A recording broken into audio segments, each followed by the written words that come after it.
सो high 10th standard के students कैसे हो यार आप सभी लोग। कैसे चल रही है आपकी मैथ्स 2 यानी ज्योमेट्री की एग्जाम्स की तैयारी। उम्मीद करता हूं इस बार तो एकदम फोड़ दोगे मैथ्स 2 को जिस प्रकार आपने मैथ्स 1 को फोड़ा है कि नहीं। मजा आया था मैथ्स के पेपर में, एकदम जबरदस्त गया। ठीक है, सारी प्रिपरेशन रंग लाई। ठीक है ना। तो डेफिनेटली मैथ्स का पेपर तो धमाकेदार गया ही है। ठीक है, बहुत सारे बच्चों का आया मैसेज मुझे कि सर जैसा बोला था, जैसा आपने बताया था, बहुत सारे क्वेश्चंस बने। चलो ठीक है, कोई बात नहीं, अब इसको हटा दो, मैथ्स 1 को माइंड से निकाल दो। क्यों? क्योंकि वो हो गया, जो पीछे छूट जाती है उसको पीछे छोड़ देना है, हमें आगे का फोकस करना है। क्या है? मैथ्स 2 आखिरी दिन है मैथ्स 2 का। ठीक है, आखिरी पड़ाव भी है। इसमें थोड़ा सा एफर्ट डाल दोगे तो हो सकता है मैथ्स 2 भी अच्छा चला जाए और मैथ्स 1 और मैथ्स 2 के मार्क्स मिला के और आपके स्कूल के 20 मार्क्स मिला के बहुत अच्छे मार्क्स स्कोर कर पाओ आपके मैथ्स के पेपर में। और मैथ्स में अच्छा स्कोर आ जाता है, साइंस में अच्छा स्कोर आ जाता है, लैंग्वेज में अच्छा स्कोर आ जाता है, तो यार कहीं ना कहीं आपके 85-90% का जो सपना आपने देखा है वो डेफिनेटली पूरा होता है यार।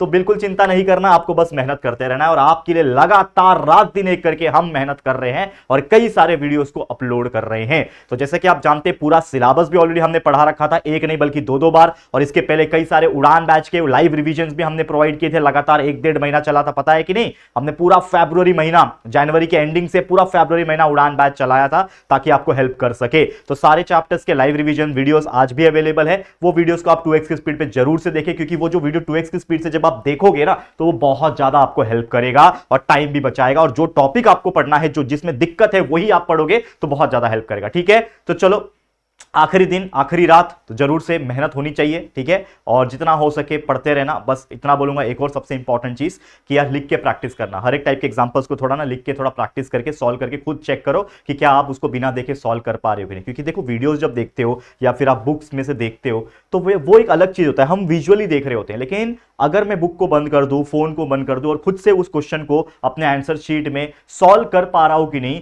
वो अगर आप कर पा रहे हो तो समझ जाना एग्जाम में भी कर लोगे। तो ये बहुत जरूरी चीज है। तो एक बहुत बच्चे लोग का ना एक रिक्वेस्ट मुझे फिलहाल में आ रहा था कि बच्चों ने बोला कि सर आपने 1 मार्क्स के क्वेश्चन ऑलरेडी वीडियो अपलोड कर दिया। ये आप टाइटल देखोगे तो इसमें क्या लिखा है, 10th maths 2 all IMP 1 marks question. तो एक वीडियो ऑलरेडी 1 मार्क्स के क्वेश्चन के ऊपर जा चुका है, जो कि नौशाद सर ने बनाया था। बहुत सारे ऐसे बच्चे थे जो उन्होंने मैसेज किया कि सर उसमें जो क्वेश्चंस थे वो लिमिटेड थे, मतलब हाँ बहुत सारे क्वेश्चंस थे, लेकिन सर हम ऐसे बच्चे हैं जिनको सिर्फ पास होना है। ठीक है, उनको बहुत ज्यादा 80-90% लाने का सपना नहीं है। वैसे तो यार मैं हमेशा कोशिश करता हूं और इतना अच्छे से पढ़ाता हूं कि यार आप लोग को 80-90% लाने के लिए आपको प्रेरित करता हूं। ठीक है, लेकिन कुछ बच्चे ऐसे थे जिनका इंटेंशन यही है कि 15 से 20 मार्क्स कैसे भी वो 40 में से स्कोर कर सके। और उसके लिए जो स्टार्टिंग का क्वेश्चन नंबर 1A और B जो होता है वो बहुत ज्यादा हेल्प करता है कहीं ना कहीं। और आपको पता है एक्टिविटी बेस्ड क्वेश्चन के ऊपर एक सेपरेट वीडियो 1 घंटे का वीडियो गया है जो आपको कहीं ना कहीं 7 मार्क्स सिक्योर करके दे सकता है। उसी के बेस पे क्वेश्चन पूछे जाते हैं, तो वो वीडियो भी चेकआउट कर लेना। तो ये 8 मार्क्स और वो 7 मार्क्स, 15 मार्क्स तो आपके ऐसे ही हो जाते हैं। ठीक है, और बाकी तो आपको पता है 1 या 2 क्वेश्चन 2-2 मार्क्स वाले, 3-3 मार्क्स वाले में आप आराम से सॉल्व कर ही लोगे, कुछ ना कुछ इजी होता ही है। ठीक है, तो 20-22 मार्क्स तो इजीली निकल जाते हैं। कोई जो एकदम एवरेज बच्चा जो एकदम लास्ट बेंच पे बैठता था, जिसने पूरे साल कुछ नहीं पढ़ा, उसको कुछ कंसेप्ट नहीं मालूम, लेकिन वो भी बच्चा निकाल सकता है 20 मार्क्स।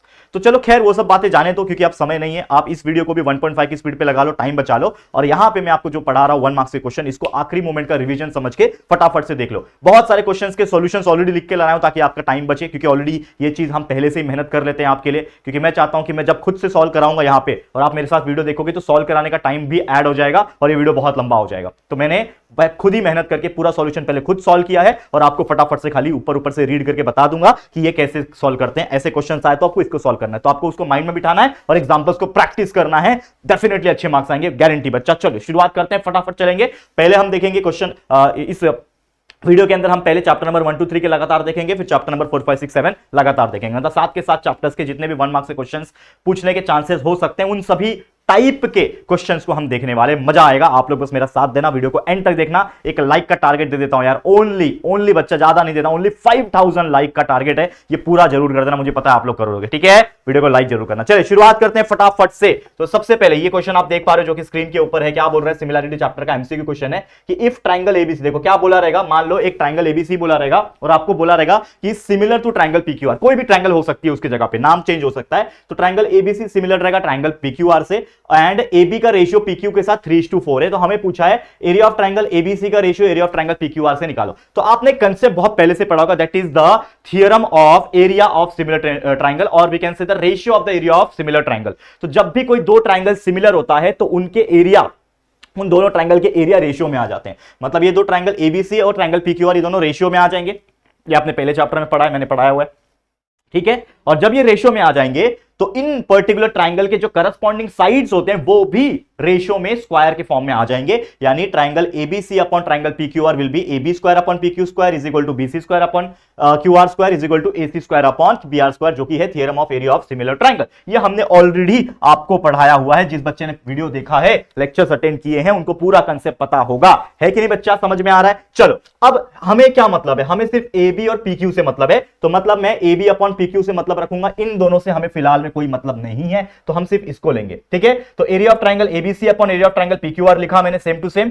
AB का वैल्यू मुझे पता है 3 है, PQ का वैल्यू 4 है, तो AB की जगह पे 3 लिखा, PQ जगह पे 4 लिखा। अब इसका स्क्वायर होगा तो 3 का स्क्वायर 9, 4 का स्क्वायर 16, मतलब 9 upon 16 will be my answer. Option में आप देखो 9/16 है, तो ये मेरा आंसर हो जाएगा। सिंपल सी बात है, ऐसे क्वेश्चंस बनेंगे एरिया ऑफ सिमिलर ट्राइंगल के रेशियो के ऊपर, theorem of area of similar triangle के ऊपर बहुत जबरदस्त क्वेश्चन बनता है। एक क्वेश्चन आता ही आता है, लास्ट टाइम का क्वेश्चन पेपर भी है मेरे पास। चलो ये देखो question number 1B, question number 1B इसी के ऊपर पूछा था, बस फर्क क्या था, हाँ इसमें क्या बोल रहा है, एरिया ऑफ ट्राइंगल इसका रेशियो निकालो, सेम उसी प्रकार पूछा area of triangle ABC upon area of triangle PQR निकालो, सेम ही क्वेश्चन था, बस वैल्यू अलग है। यहां पे 3:4 है ना, मतलब 3/4 क्या है, यहां पे क्या दिया है 2:3 दिया है, तो बस वैल्यू चेंज करते हैं यार। मैं आपको पिछले 4 साल से 5 साल से पढ़ा रहा हूं, बस वैल्यू चेंज करके क्वेश्चन आता है, क्वेश्चन सेम आ जाते हैं, सेम आ जाते हैं। अब क्या सबूत दो यार, ऐसे थोड़ी ना 20 लाख सब्सक्राइबर्स हो चुके हैं, है कि नहीं, तो समझा करो, ठीक है। If triangle XYZ similar to triangle PQR, एक और क्वेश्चन देखो, if triangle XYZ triangle similar है ट्राइंगल PQR से, एरिया ऑफ ट्राइंगल XYZ से, ठीक है। अब यहां पे क्या बोल रहा है कि आपका दो ट्राइंगल है XYZ और PQR, ये दोनों सिमिलर है, और यहां पे उन्होंने एक ट्राइंगल का मतलब XYZ का उन्होंने एरिया दे रखा है 25 सेंटीमीटर स्क्वायर, और दूसरे भी ट्राइंगल का एरिया दे रखा है 4 सेंटीमीटर स्क्वायर। हमें पूछा है कि जो साइड XY है और PQ है साइड का, उन दोनों का रेशियो बताओ। भाई सिंपल वही फंडा लगेगा वापस से कि जब भी कोई दो ट्राइंगल सिमिलर होते हैं तो उनके area of triangle similar triangle के रेशियो में आ जाते हैं, तो area of triangle XYZ upon area of triangle PQR हो जाएगा, और इसका वैल्यू क्या होता है, that is the side square, ठीक है ना, ये क्या होता है, साइड स्क्वायर होता है, ठीक है ना। 1 मिनट दोस्तों, एक कॉल अटेंड कर लेता हूं, बहुत इंपॉर्टेंट है।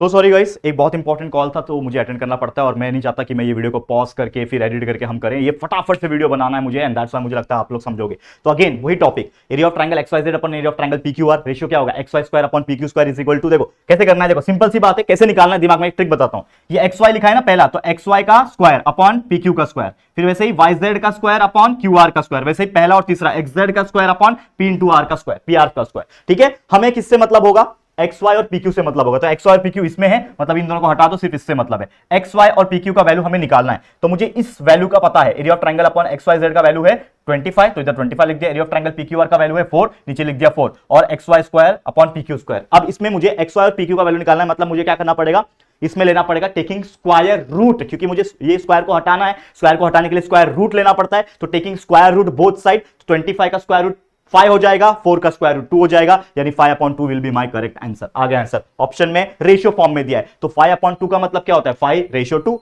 5:2 आ गया, ऑप्शन में 5:2 है, बिल्कुल है, ये मेरा आंसर हो जाएगा। देखो कितने इजी क्वेश्चन है। तो ऐसे ही सिमिलैरिटी के ऊपर बस इधर से उधर घुमा के कभी ट्रायंगल का एरिया पूछ देगा, कभी आपको साइड का पूछ देगा, बस इसी में इंटरचेंज करते रहेंगे, वैल्यू इंटरचेंज करते रहेंगे और क्वेश्चन बनेंगे आपके, खत्म कहानी। और क्या क्वेश्चन है देखो, which is not a test of similarity. Similarity chapter पढ़ा है आपने, उसमें बहुत सारे टेस्ट पढ़े हैं, तो इनमें से कौन सा ऐसा है जो टेस्ट नहीं है। तो आपको पता है एंगल एंगल टेस्ट होता है, ठीक है, एंगल एंगल एंगल भी होता है, साइड एंगल होता है, साइड साइड साइड भी होता है, लेकिन कभी आपने साइड एंगल सुना है क्या? इस सिमिलैरिटी के इसमें नहीं सुना है, मतलब ये मेरा आंसर हो जाएगा, it is not a test of similarity, खत्म कहानी। Next, given triangle ABC similar to triangle DEF, मतलब यहां पे भी दो ट्रायंगल सिमिलर है, इसमें एंगल ए 45 डिग्री है, एंगल ई 35 डिग्री है, angle B is equal to question mark है, ठीक है। ये दो चीज हमें दिए हुए, ठीक है, ठीक है। चलो अब इसमें करना क्या है, इसमें हम लोग को एंगल बी का वैल्यू निकालना है। तो सबसे पहले दिमाग लगाओ कि जब दो ट्रायंगल सिमिलर है तो ऑब्वियसली दो ट्रायंगल सिमिलर होते हैं तो corresponding sides of congruent triangle, मतलब जितने भी उसके साइड से वो करस्पॉन्ड में आ जाते हैं। और साथ में एक और चीज होता है सीएसीटी, यानी corresponding angle of congruent triangle, ठीक है ना, सॉरी सिमिलर ट्रायंगल। तो एक होता है सीएएसटी, एक होता है सीएएसटी होता है, और एक होता है सीएसएसटी, यानी एक होता है corresponding angle of similar triangle, एक होता है corresponding sides of similar triangle. तो यहां पे एंगल से मतलब है तो हम लोग corresponding angle of similar triangle की बात करेंगे। मतलब जब दो ट्रायंगल सिमिलर होते हैं तो उनके जो एंगल्स होते हैं करस्पॉन्डिंग वाले वो कॉन्ग्रुएंट हो जाते हैं। ये याद रखना, जब भी दो ट्रायंगल सिमिलर होते हैं, दिया हुआ है कि दो ट्रायंगल सिमिलर है तो दोनों के जो एंगल्स होंगे करस्पॉन्डिंग में कॉन्ग्रुएंट हो जाएंगे। यानी ट्रायंगल एबीसी सिमिलर है ट्रायंगल डीईएफ से, मतलब ए डी के साथ कॉन्ग्रुएंट हो जाएगा, बी ई के साथ कॉन्ग्रुएंट हो जाएगा और सी एफ के साथ कॉन्ग्रुएंट हो जाएगा। ऐसे याद रखना है। तो ए डी के साथ कॉन्ग्रुएंट है, बी ई के साथ और सी एफ के साथ। तो हमें क्वेश्चन पूछा है कि आप एंगल बी निकालो, तो एंगल बी किसके साथ कॉन्ग्रुएंट है? ई के साथ कॉन्ग्रुएंट है। एंगल ई दिया हुआ है 35 डिग्री, तो ऑब्वियसली एंगल बी भी हो जाएगा 35 डिग्री। खत्म कहानी। बोलो कितना इजी था। आते हैं क्वेश्चन, ठीक है, समझो बात को। नेक्स्ट क्वेश्चन चलो।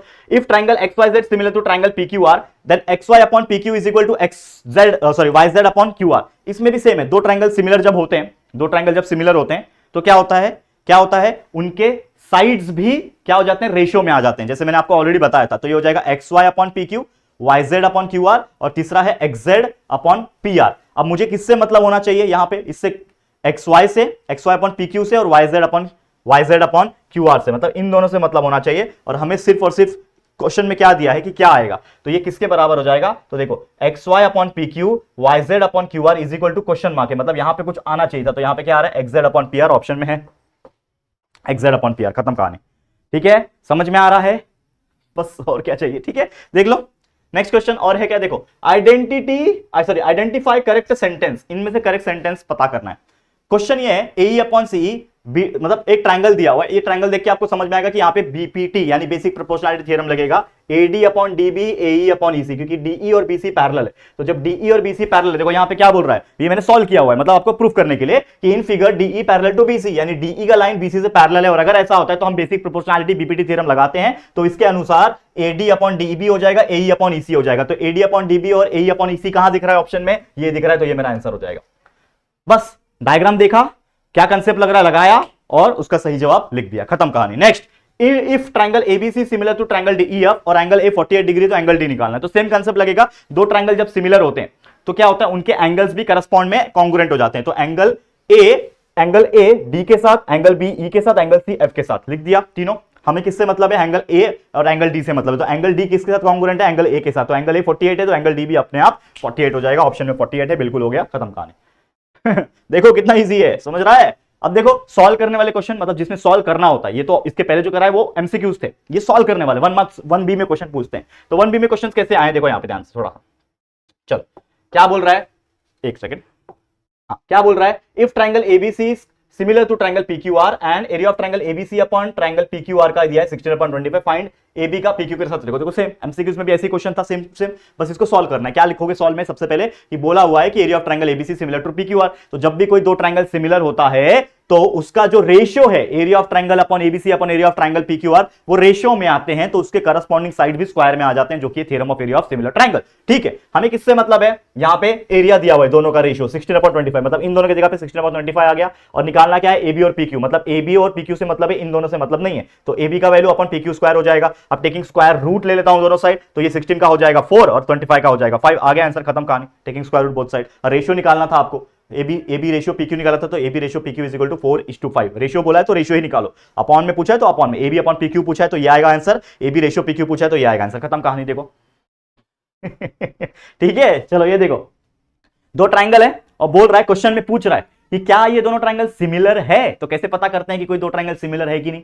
कैसे पता करेंगे कि कोई दो ट्रायंगल सिमिलर है कि नहीं? तो सिंपल सी बात है, आप कोई भी टेस्ट से उसको प्रूफ करके दिखा दो। अब टेस्ट क्या होते हैं? एंगल एंगल होता है, एंगल एंगल एंगल होता है, साइड एंगल साइड होता है, साइड साइड होता है। इतने सारे टेस्ट है जो हमने पढ़े हुए हैं। ठीक है, तो क्या टेस्ट आ सकता है इसमें? तो सबसे पहले मैं क्या करता हूं, रेशियो लेता हूं साइड का। ये AB लेता हूं और इसका PQ लेता हूं। तो AB अपॉन PQ ले लिया तो ये आ जाएगा AB का 6 और PQ का 3, मतलब 6/3। उसको सॉल्व किया तो आंसर आया 2।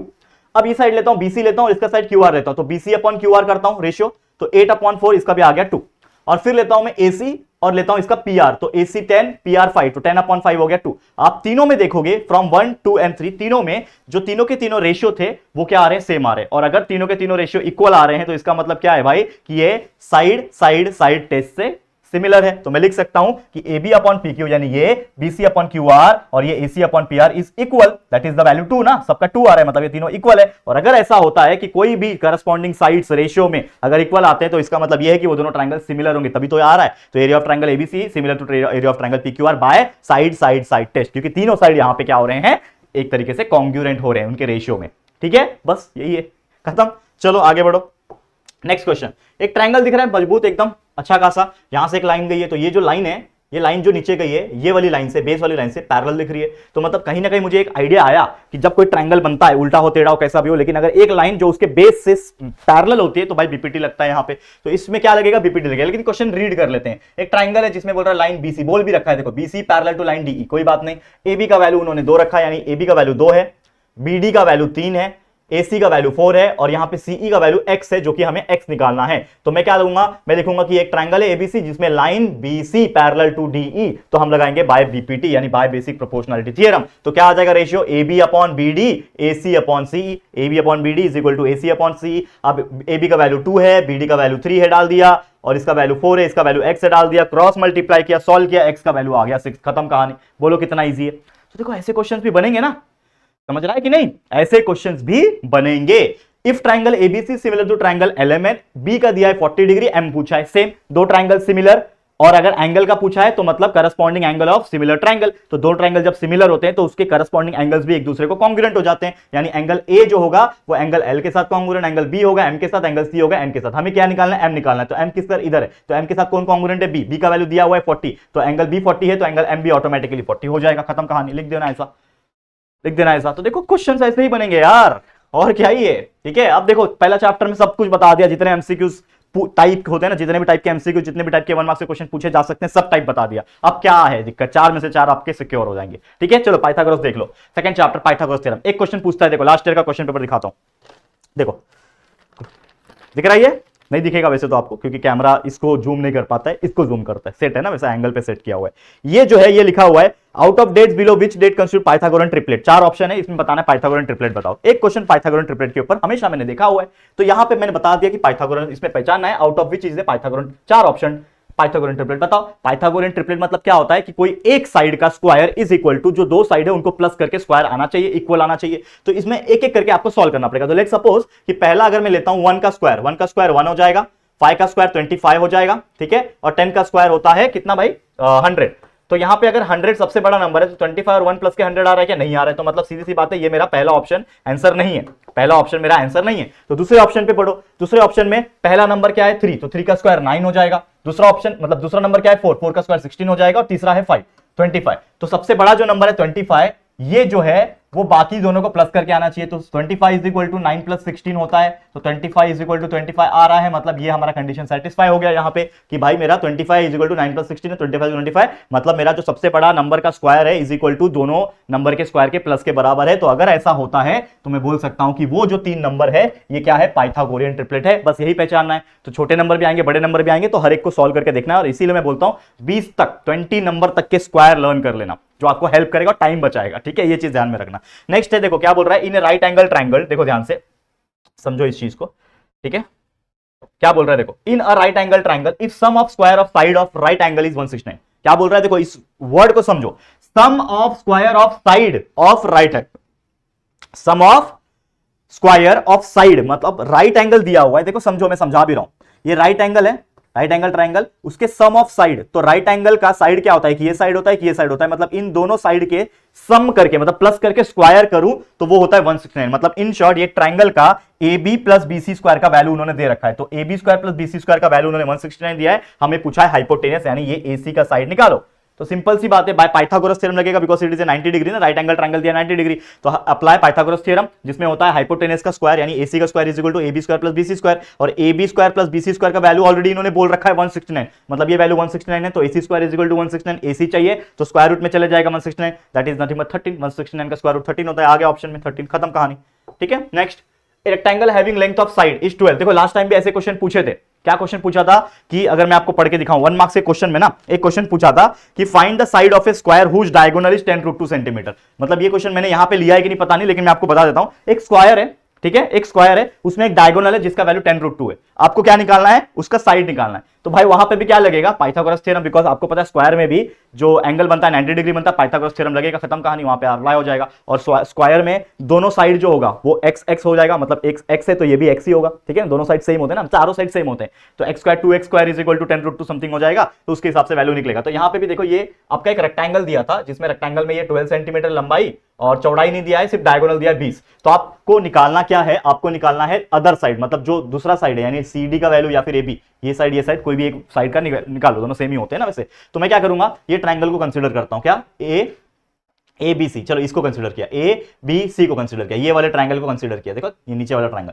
तो कंसीडर किया मैंने ट्रायंगल ABC, जिसमें एंगल B जो है ऑब्वियसली 90 डिग्री होगा, बिकॉज रेक्टेंगल में चारों एंगल 90 होते हैं। तो हम लोग लगा सकते हैं पाइथागोरस थ्योरम। तो इसके अनुसार, पाइथागोरस थ्योरम के अनुसार ये हाइपोटेनियस है, और हाइपोटेनियस कैसे पहचानोगे, जहां पे भी 90 एंगल बनता है उसके एक्जैक्टली अपोजिट में जो लंबाई होती है, जो साइड होती है, वो हाइपोटेनियस साइड होती है। तो AC मेरा हाइपोटेनियस है, तो AC मतलब हाइपोटेनियस का स्क्वायर इज इक्वल टू ये स्क्वायर प्लस ये स्क्वायर, तो AC का square is equal to AB square plus BC square. इसमें मुझे AB का वैल्यू दे रखा है क्या, नहीं दिया है, AB तो निकालना है, लेकिन BC का वैल्यू 12 दे रखा है, क्योंकि ये अगर 12 है तो ये भी अपोजिट वाला भी 12 होगा, तो AB की जगह पे AB रखा, BC की जगह पे 12 रखा, और AC का वैल्यू उन्होंने 20 दे रखा है, 20 स्क्वायर, तो 20 square is equal to AB square plus 12 square, ये हो जाएगा 400, ये वैसे ही रहेगा 144। अब इसको सॉल्व कर लो, 144 उधर भेजोगे, माइनस कर देंगे, 256 है, 250 का स्क्वायर रूट निकाल दो, तो जो कि होता है 16। आ गया हमारा आंसर, खत्म कहानी, ठीक है, इतना सिंपल था, ठीक है। तो मेरा option number B 16। Next question, if triangle ABC, AB is equal to 6√3, AC 12 है, BC 6 है, एंगल A निकालना है। कैसे निकालोगे, दिमाग लगाओ। ट्रायंगल ABC है ना, तो कुछ भी कंफ्यूजन हो जाए ट्रायंगल बना लो ABC, कुछ भी कंफ्यूजन हो जाए ना, नहीं समझ में आता ना, एक रफ में ट्रायंगल बना देने का, रफ पेपर में ट्रायंगल बना दिया ABC, या फिर उधर ही बना लो, सॉल्व करने वाला रहेगा ना, ये ऑप्शन वाला है तो रफ में बना लो, क्योंकि ऑप्शन है तो सिर्फ ऑप्शन ही लिखना होता है उसमें और आंसर लिखना होता है, बट क्वेश्चन नंबर 1B के जो एग्जांपल होते हैं उसको सॉल्व करके दिखाना पड़ता है। तो ये वाली जो कैलकुलेशन है वो रफ पीछे पेज में कर सकते हो, कोई दिक्कत की बात नहीं है, ठीक है। एक ट्रायंगल बना लिया जिसमें क्या बोल रहे हैं कि AB का वैल्यू जो है 6√3 है, AC का वैल्यू 12 है, BC का वैल्यू 6 है, हमें पूछा है एंगल A निकालो, मतलब ये एंगल आपको निकालना है। तो कैसे निकालोगे इस केस में, तो समझ लो, आपको ये एंगल अगर निकालना है, ठीक है, ये एंगल अगर आपको निकालना है, तो पहले तो दिमाग लगाओ कि आपका जो BC है, जो BC है आपका वो क्या है, 6 है, और आपका जो AB है वो 6√3 है। तो पहली बात तो मेरा दिमाग लगता है कि BC जो होगा और AC का वैल्यू 12 है, मतलब ये BC जो है AC का आधा है, BC जो है AC का आधा है, तो मैंने लिख दिया कि BC AC का आधा है, मतलब BC 6 है, AC 12 है, मतलब BC is equal to half of AC, जो कि हम लोग को डायग्राम से ही मिल गया from the figure. BC is equal to half of AC, देखो थोड़ा सा दिमाग लगाने वाला क्वेश्चन है और कुछ नहीं। BC है आधा AC का, तो वो लिख दिया, और मुझे पता है कि कोई भी साइड AC का, यानी कोई भी चीज का आधा कब होता है, जब वो हाइपोटेनियस हो। तो मान लो कि अगर ये BC है is equal to half of, इस AC को अगर मैं हाइपोटेनियस समझ लूं तो ये हो जाएगा BC is equal to half of hypotenuse. और हाफ ऑफ हाइपोटेनियस कब होता है, तो एक फॉर्मूला मुझे याद आता है 30 60 90 का, कि side opposite to 30 degree is equal to half of hypotenuse. मतलब हाफ ऑफ हाइपोटेनियस कौन होता है, ऐसा साइड जो साइड अपोजिट टू 30 डिग्री हो। मतलब ये जो BC है, जो BC होगा, ये जो साइड BC होगा वो 30 के अपोजिट होगा, तो ऑटोमेटिकली ये एंगल क्या कहलाएगा, 30 डिग्री कहलाएगा। तो आगे आंसर खत्म कहानी। हमें यही पूछा था ना, एंगल ए निकालो। तो ऐसे क्वेश्चन भी पूछते हैं, थोड़ा क्रिटिकल है समझे में, लेकिन है बहुत इजी, कि आपको दिमाग लगाना है, ठीक है। तो BC हाफ ऑफ हाइपोटेनियस होगा, तो ऑब्वियसली हाफ ऑफ हाइपोटेनियस मतलब हाफ ऑफ AC है, तो कहीं ना कहीं ये जो BC होगा वो 30 डिग्री के अपोजिट होगा ना। BC का side opposite 30 degree is equal to half of hypotenuse, तो कहीं ना कहीं BC जो होगा वो साइड अपोजिट 30 डिग्री होगा। तो ये BC है, तो इसका मतलब इसके अपोजिट में जो एंगल होगा वो 30 डिग्री होगा, खत्म कहानी, ठीक है। समझ में आ रहा है, तो इस तरीके से आपको ध्यान में रखना है। चलो नेक्स्ट क्वेश्चन है, the diagonal of a square. देखो यही चीज है, हाँ यही वाला है, लेकिन इसमें पेरीमीटर दिया है। आपको जो एग्जाम में आया था ना, देखो ये क्वेश्चन लास्ट ईयर के बच्चों को भी कराया था, 2024 वाले बैच को। सेम क्वेश्चंस मैं लेता हूं ना ऑलमोस्ट, और बहुत सारी नई नई चीज जब आती है उसमें ऐड कर लेता हूं, वो आपको मैं सिखाता हूं। तो यहां पे ना देखो, मेरे को बहुत अच्छा लगता है सब देख के कि इसमें ना स्क्वायर हुज डायगोनल इज 10√2। फर्क सिर्फ इतना है कि इसमें पेरीमीटर पूछ लिया है, वहां पे आपको साइड पूछा था और कुछ नहीं, यही सेम चीज था। तो सबसे पहले स्क्वायर बना लिया, उसमें डायगोनल बना लिया, डायगोनल का वैल्यू है 10√2। आपको पता है अगर साइड नहीं पता तो साइड में निकाल लूंगा x जो भी होगा, ठीक है ना, जो भी होगा x होगा उसका साइड, चारों साइड सेम होते हैं, ठीक है, कोई दिक्कत की बात नहीं है। ओके, अब मैं क्या कर रहा हूं, diagonal of a square is 10√2 centimetre है, तो मुझे कोई भी एक एंगल इसमें जो बनेगा, दैट इज ये एंगल मान लो ABC, इसको मैं कंसीडर करूं, अगर इन ट्रायंगल ABC को कंसीडर कर लूं, तो मुझे पता है कि इसमें भी पाइथागोरस थ्योरम लगेगा, दैट इज हाइपोटेनस का square is equal to sum of the remaining side square, यानी 10√2 का square is equal to x² plus x², ठीक है ना। x² plus x² is equal to 10√2 का स्क्वायर, और 10√2 का स्क्वायर हो जाएगा 200, 2x², x² plus x², 2x², 2 से डिवाइड हो जाएगा 100 हो जाएगा, x² इज इक्वल टू 100, ठीक है ना। x² इज इक्वल टू 100 हो जाएगा और x is equal to under root of 100, मतलब x का वैल्यू 10 आ गया, मतलब आपका जो साइड का वैल्यू है 10 है और आपको निकालने क्या बोल रहा है, पेरीमीटर निकालो। तो पेरीमीटर क्या होता है, चारों साइड को प्लस कर दो, यानी x plus x plus x plus x, मतलब 4 प्लस 4 प्लस 4 प्लस 4, ठीक है, ठीक है, that is nothing but, sorry 4 नहीं, माफ करना 10 है ना, तो 10 प्लस 10 प्लस 10 प्लस 10, ठीक है, या फिर 4 मल्टीप्लाई बाय डायरेक्ट 10 कर दो, तो आपका आंसर आ गया, पेरीमीटर जो आ गया वो 40 आ गया। तो पेरीमीटर भी पूछ सकता है। तो इस प्रकार के क्वेश्चन पूछते हैं, घुमा फिरा के थोड़े बहुत चेंजेस कर दिया, पूछ लिया क्वेश्चन, यही क्वेश्चन है यार। कहां से लाएंगे वो भी यार, इतना सा तो बुक है, कहां से लाएंगे, 12वीं होता तो समझ में भी आता, 10वीं है और कहां से लाएंगे, यही सब एग्जांपल है, देख लेना भाई एग्जाम में तुम भी, ठीक है। चलो अब एबीसी, दूसरा क्वेश्चन देखो, ABC are sides of a triangle, मतलब एक ट्राइंगल है जिसके ए बी और सी साइड है, ए बी सी, इसका मत देगा, ये कोऑर्डिनेट्स है, capital A capital B capital C, मैंने कोऑर्डिनेट नाम रखा है ट्राइंगल का, लेकिन साइड क्या है, इधर ए है, इधर बी है, इधर बी है, इधर सी है। हमें बोल रहा है कि ए स्क्वायर प्लस बी स्क्वायर सी स्क्वायर के बराबर है, तो हमें पूछा है name the type of triangle. तो अगर ऐसा होता है तो कौन सा टाइप बनेगा, तो ऑब्वियसली मुझे पता है कि अगर कोई दो साइड के स्क्वायर इज इक्वल टू तीसरे साइड के स्क्वायर के बराबर होगा, तो bye converse of Pythagoras theorem obviously ये ट्राइंगल क्या होगा, एक 90 डिग्री यानी राइट एंगल ट्राइंगल होगा, कन्वर्स ऑफ पाइथागोरस थ्योरम। बहुत इजी था यार, इसको बता लोगे आप लोग, ठीक है। सॉल्व करने वाला क्वेश्चन देखो पाइथागोरस थ्योरम से क्या बोल रहा है, एक ट्राइंगल है आर एस टी, देखो यहाँ पे एक ट्राइंगल आर एस टी दिया हुआ है जिसमें एंगल एस आपका 90 डिग्री है, ठीक है, एंगल टी आपका 30 डिग्री, मतलब ये एंगल आपका 30 डिग्री है, दिख रहा है आपको, देखते जाओ फटाफट से, ठीक है, दिख रहा है, यह एंगल 30 डिग्री है, ठीक है, आर टी 12 है, ये आर से लेके टी 12 है, फाइंड आर एस, यानी ये वैल्यू निकालना है आपको। अब सीधी सी बात है, अगर ये 30 है, ये 90 जो है दे रखा है क्वेश्चन में, तो मुझे बताओ ये 30 होगा, ये 90 होगा, तो बचा हुआ एंगल ऑटोमेटिकली 60 हो जाएगा। तो मैं लिखूंगा, सॉल्व करने वाला क्वेश्चन में लिखूंगा, क्या लिखूंगा कि in triangle R S T S 90 degree है, टी मेरा 30 डिग्री है, तो ऑब्वियसली जो एंगल आर होगा according to the sum of all triangle in a triangle is 180, तो angle R plus angle S plus angle T, ये तीनों angle plus करके 180 होते हैं, तो इसका मतलब मेरा एंगल जो बचा हुआ आर है वो ऑटोमेटिकली 60 हो जाएगा। बाय कैलकुलेशन भी दिखा सकते हो कि भाई तीनों को प्लस करके 180 होता है, एंगल आर का वैल्यू पता नहीं है लेकिन एंगल एस पता है, एंगल टी पता है, 180 से माइनस हो जाएगा 120, तो आपका आंसर आ जाएगा आर का वैल्यू 60। तो ये क्या हो गया आपका रिमेनिंग एंगल, एंगल आर जो है आपको मिल गया। अब मुझे पता चल गया कि ये 30 है, ये 60 है, ये 90 है, तो इस ट्राइंगल में 30 60 90 डिग्री ट्राइंगल थ्योरम का प्रॉपर्टी लग सकता है, तो हम अप्लाई करेंगे कि that is triangle R S T is a 30 60 90 triangle, and इसमें हम लगाएंगे प्रॉपर्टी थ्योरम लगाएंगे। तो मुझे पता है अगर मुझे निकालना क्या है आर एस, मुझे निकालना क्या है बच्चा, आर एस निकालना है, तो आर एस किधर है, ये वाला। अब आर एस के अपोजिट में एंगल क्या है 30, तो मैं लिख सकता हूं side opposite to 30 degree, side opposite to 30 degree is equal to half of hypotenuse, ये हम जानते हैं according to my rule, according to my 30 60 90 कि 30 के अपोजिट में जो साइड होता है वो हाफ होता है हाइपोटेनियस का, तो मतलब आरएस जो होगा वो हाफ होगा हाइपोटेनियस का, तो RS is equal to half of hypotenuse. Hypotenuse क्या है यहाँ पे 90 के अपोजिट, मतलब आरटी जो है वो हाइपोटेनियस है, तो RS is equal to half of RT, तो RS is equal to half of RT हो जाएगा। आरटी का वैल्यू मैं जानता हूं 12 है, RS is equal to half of 12, यानी आंसर आ गया 6, खत्म कहानी, मिल गया आपको 1 मार्क्स।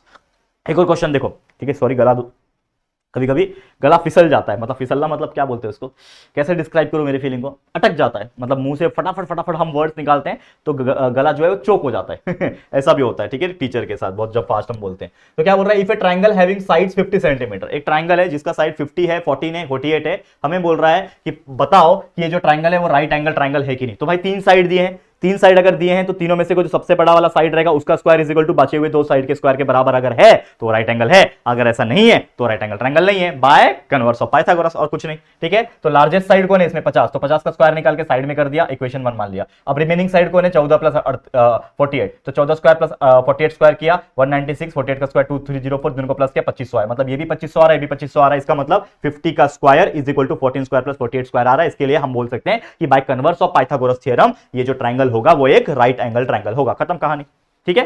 कितना इजी था, देख पा रहे हो कि नहीं बच्चा, बहुत इजी होता है ऐसे क्वेश्चन, ठीक है। Next question, find the height of A equilateral triangle having side 4 centimetre, मतलब एक इक्विलेटरल ट्रायंगल है जिसमें एक बीच में से लाइन खींच दी है, मतलब वो उसका हाइट हमें पूछा है, तो सबसे पहले कैसे निकालोगे, तो सबसे पहले मुझे बात बताओ, कोई भी इक्विलेटरल ट्रायंगल है उसमें तीनों के तीनों साइड कॉन्ग्रुएंट होते हैं, हम जानते हैं इक्विलेटरल ट्रायंगल मतलब तीनों के तीनों साइड कॉन्ग्रुएंट, और एक और रूल है इक्विलेटरल ट्रायंगल में तीनों के तीनों एंगल भी कॉन्ग्रुएंट होते हैं, वो भी 60 डिग्री पे, क्योंकि टोटल एंगल तो 180 होता है, तो ये एंगल भी 60 होगा, ये एंगल भी 60 होगा, ये एंगल भी 60 होगा। और अगर मैंने बीच में से लाइन खींच दी है तो ऑब्वियसली ये एंगल भी आधा हो जाएगा, तो ये एंगल 30 हो जाएगा। ये एंगल तो 60 पहले से ही था, और ऑब्वियसली लाइन सीधी सीधी खींची गई है तो ये परपेंडिकुलर होगा यानी 90 डिग्री होगा। तो यहां पे भी 30 60 90 डिग्री अपने आप बन जाएगा। तो मैं लिख देता हूं in triangle A B D, या फिर ए डी बी बोल लो, जिसमें डी 90 है, एंगल ए 30 है, एंगल बी 60 है, तो हम लगा देंगे 30 60 90 ट्राइंगल का प्रॉपर्टी। हमें पूछा क्या है, हमें पूछा है फाइंड द हाइट, मतलब कहीं ना कहीं एडी निकालना है। ये हाइट मतलब क्या है, ये वाला साइड एडी हमें निकालना है। तो एडी किसके अपोजिट है, 60 के अपोजिट है। मैं बोलूंगा कि साइड अपोजिट टू 60 डिग्री क्या होता है, √3/2 ऑफ हाइपोटेनस होता है। तो साइड अपोजिट टू 60 डिग्री कौन है, एडी है। इसका मतलब एडी क्या हो जाएगा, √3/2 ऑफ हाइपोटेनस। हाइपोटेनस कौन है इसमें से, हाइपोटेनस कौन है, ये 90, तो उसके अपोजिट में जो ये साइड है एबी मेरा हाइपोटेनस होगा। एबी का वैल्यू मैं जानता हूं 4, डाल दिया, कैलकुलेट किया, आ गया आंसर 2√3, आंसर खत्म कहानी। बोलो, तो 1/2 of hypotenuse, side opposite 30 degree होता है, साइड अपोजिट 60 डिग्री होता है, √3/5 हाइपोटेनस। और अगर 45 वाला एग्जांपल आता है जो कि आप देख पा रहे हो, अगर 45 एंगल वाला आता है कि साइड अपोजिट टू 45 है, तो वो होता है 1/√2 ऑफ हाइपोटेनस, याद रखना, ठीक है। In figure AB perpendicular to BC, देखो एक ट्रायंगल है, इसमें AB BC से परपेंडिकुलर है, AB is equal to BC है, यानी AB का जो साइड है और BC का जो साइड है वो कॉन्ग्रुएंट है। यहां पे गिवन है, ये चीज आपको दिया हुआ है कि AB जो है वो BC के बराबर है, ठीक है, ओके है, चलो कोई बात नहीं। अब मुझे बोला एंगल A निकालो, तो एंगल A जो है ये निकालना है। मुझे एक बात बताओ, ये आपको क्या देख के लगा कि अगर कोई ट्रायंगल के अंदर दो साइड कॉन्ग्रुएंट है, यानी AB BC के बराबर है ना, तो कोई भी ट्रायंगल के अंदर दो साइड अगर कॉन्ग्रुएंट होते हैं, मतलब जितना ये साइड है उतना ये साइड है, तो भाई वो ट्रायंगल आइसोसेलेस ट्रायंगल कहलाता है। और मुझे पता है आइसोसेलेस ट्रायंगल में दो एंगल कॉन्ग्रुएंट होते हैं, प्रॉपर्टी बचपन में पढ़ा ना, वही चीज है बस। तो ये एंगल जो A पूछा है, ऑब्वियसली अगर इसको मैंने x डिग्री मान लिया तो ये भी आपका C भी होगा कॉन्ग्रुएंट, ये भी x डिग्री होगा। तो हम बोल सकते हैं कि एंगल A एंगल C के बराबर होगा, और वो होगा लेट सपोज x। तो मुझे पता है कि अगर तीनों एंगल को मैं प्लस करूंगा तो प्लस करके 180 आता है। ये भी प्रॉपर्टी है ट्रायंगल का कि all the angles in a triangle is 180। तो सम ऑफ ऑल एंगल करेंगे, मतलब ये x है, ये भी x है और ये 90 है, तो x plus 90 is equal to 180 होगा। 2x plus 90 is equal to 180, 180 से 90 माइनस करेगा तो 90 बचेगा, 2x इज इक्वल टू 90, यानी x का वैल्यू आएगा 45, यानी ये एंगल भी 45 डिग्री होगा, ये एंगल भी 45 डिग्री होगा, और ये ऑटोमेटिकली 90 डिग्री होगा। तो इस तरीके से हमने निकाल दिया, ठीक है, क्लियर, आगे बढ़ो। नेक्स्ट चैप्टर आ गया, देखो पाइथागोरस के इतने सारे एग्जांपल करा दिया कि यार अब क्या ही आ सकता है इसके अलावा, ठीक है, समझ में आ गया, ठीक है। ऑलरेडी एक्टिविटी बेस्ड क्वेश्चन में एक क्वेश्चन था ज्योमेट्रिक मीन का, ज्योमेट्रिक मीन थ्योरम, उसके ऊपर भी देख लेना, जीएमटी बोलते हैं, ज्योमेट्रिक मीन थ्योरम के ऊपर भी एक एग्जांपल मैंने एक्टिविटी बेस्ड वाले वीडियो में कराया हुआ है, वो भी एक बार चेक कर लेना। हो सकता है इस बार 1 मार्क्स से क्वेश्चन पूछ सकता है ज्योमेट्रिक मीन थ्योरम के ऊपर, तो कोई गारंटी नहीं है, तो प्लीज जाके वो भी चेकआउट कर लेना, सब पढ़ा के रखा है मैंने, ठीक है।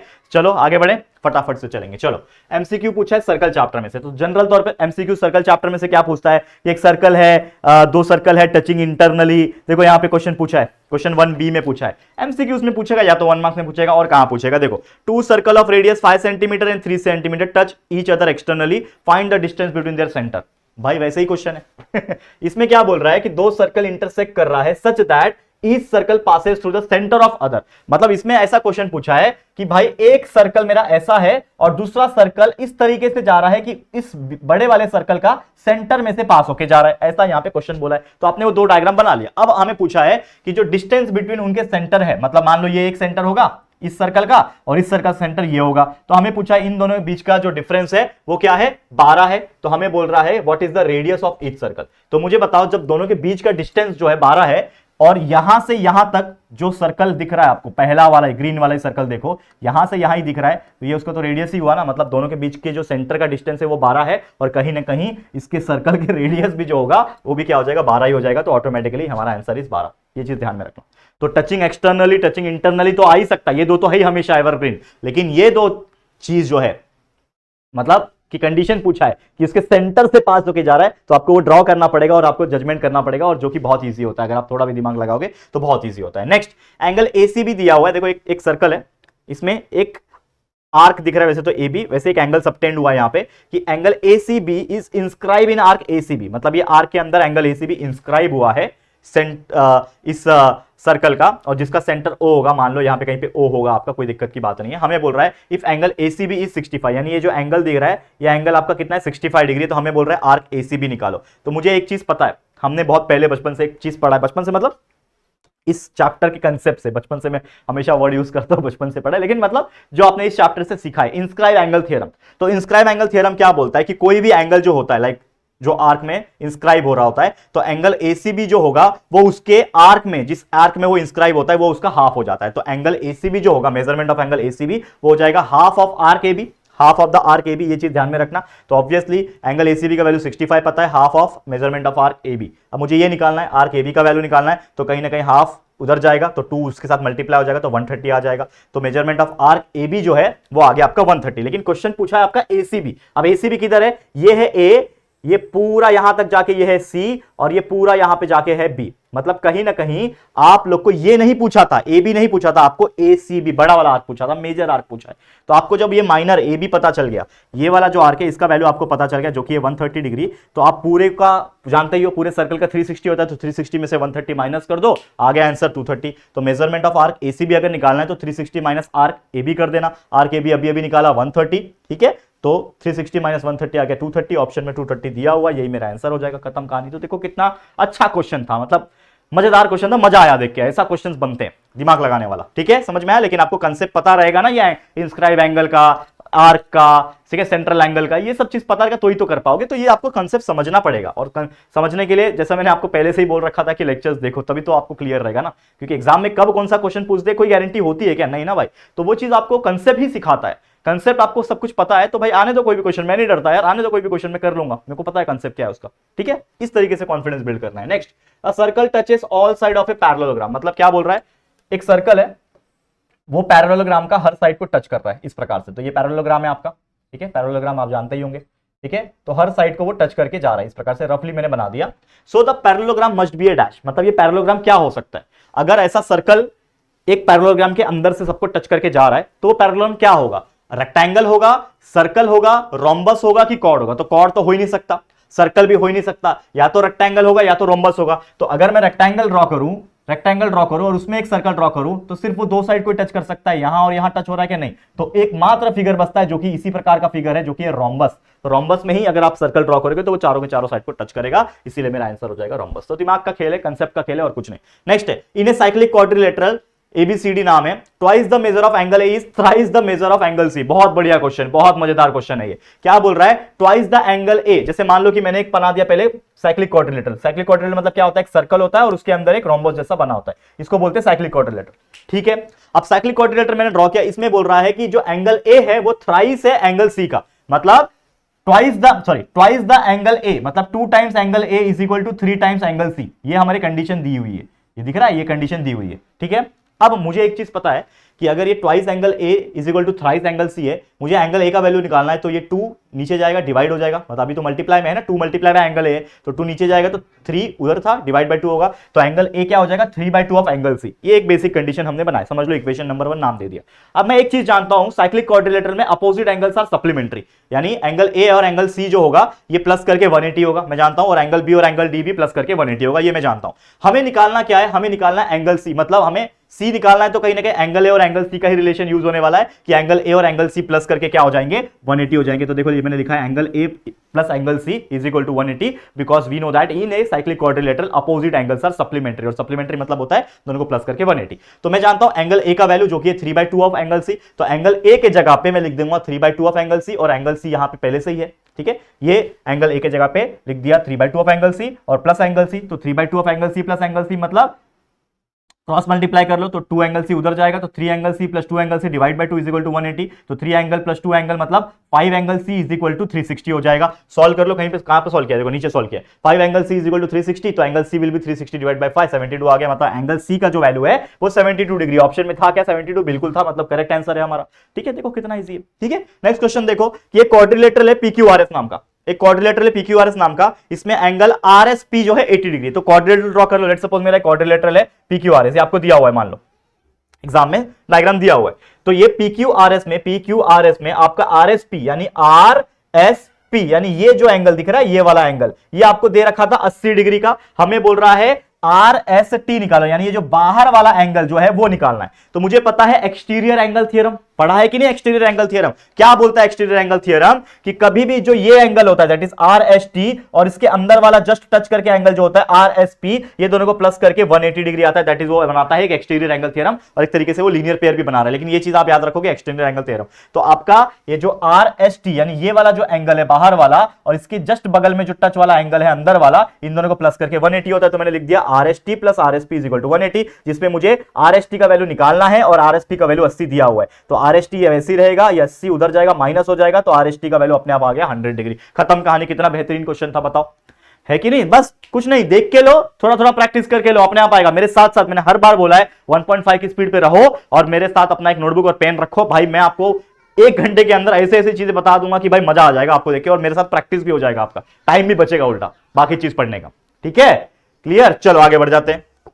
नेक्स्ट क्वेश्चन क्या है, देखो देख के पता चल गया, सर्कल है, दो चीज इंटरसेक्ट हो रही है एक दूसरे को, मतलब ये क्या है, कॉर्ड है, तो theorem of internal division of chord हो रहा है। यहां पे दिमाग लग गया, क्वेश्चन पहले देख लो। A B and C D circle का कॉर्ड का क्या हो रहा है, इंटरसेक्ट हो रहा है एक पॉइंट पी ई पे, तो ये पॉइंट ई पे इंटरसेक्ट कर रहे हैं, ठीक है, अच्छी बात है। इफ ए ई 4 है, ये ए ई का वैल्यू 4 दे रखा है, यानी इतना वैल्यू जो है 4 है, ई बी का वैल्यू 10 है, यानी ई से लेके बी का वैल्यू जो है वो 10 दे रखा है इन्होंने, ठीक है। और आगे सी ई का वैल्यू 8 है, यानी सी से लेके ई तक का वैल्यू जो है वो 8 है, सी से लेके ई तक का वैल्यू हमें पूछा है ईडी निकालो, ये निकालो। तो मैं जानता हूं कि कॉर्ड ए बी और सी डी यहां पे क्या हो रहे हैं, एक कॉर्ड ए बी है जो कि डायमीटर जैसे दिख रहा है। वी नो दैट द पूरे सर्कल में सबसे बड़ा कॉर्ड कौन सा होता है, डायमीटर होता है।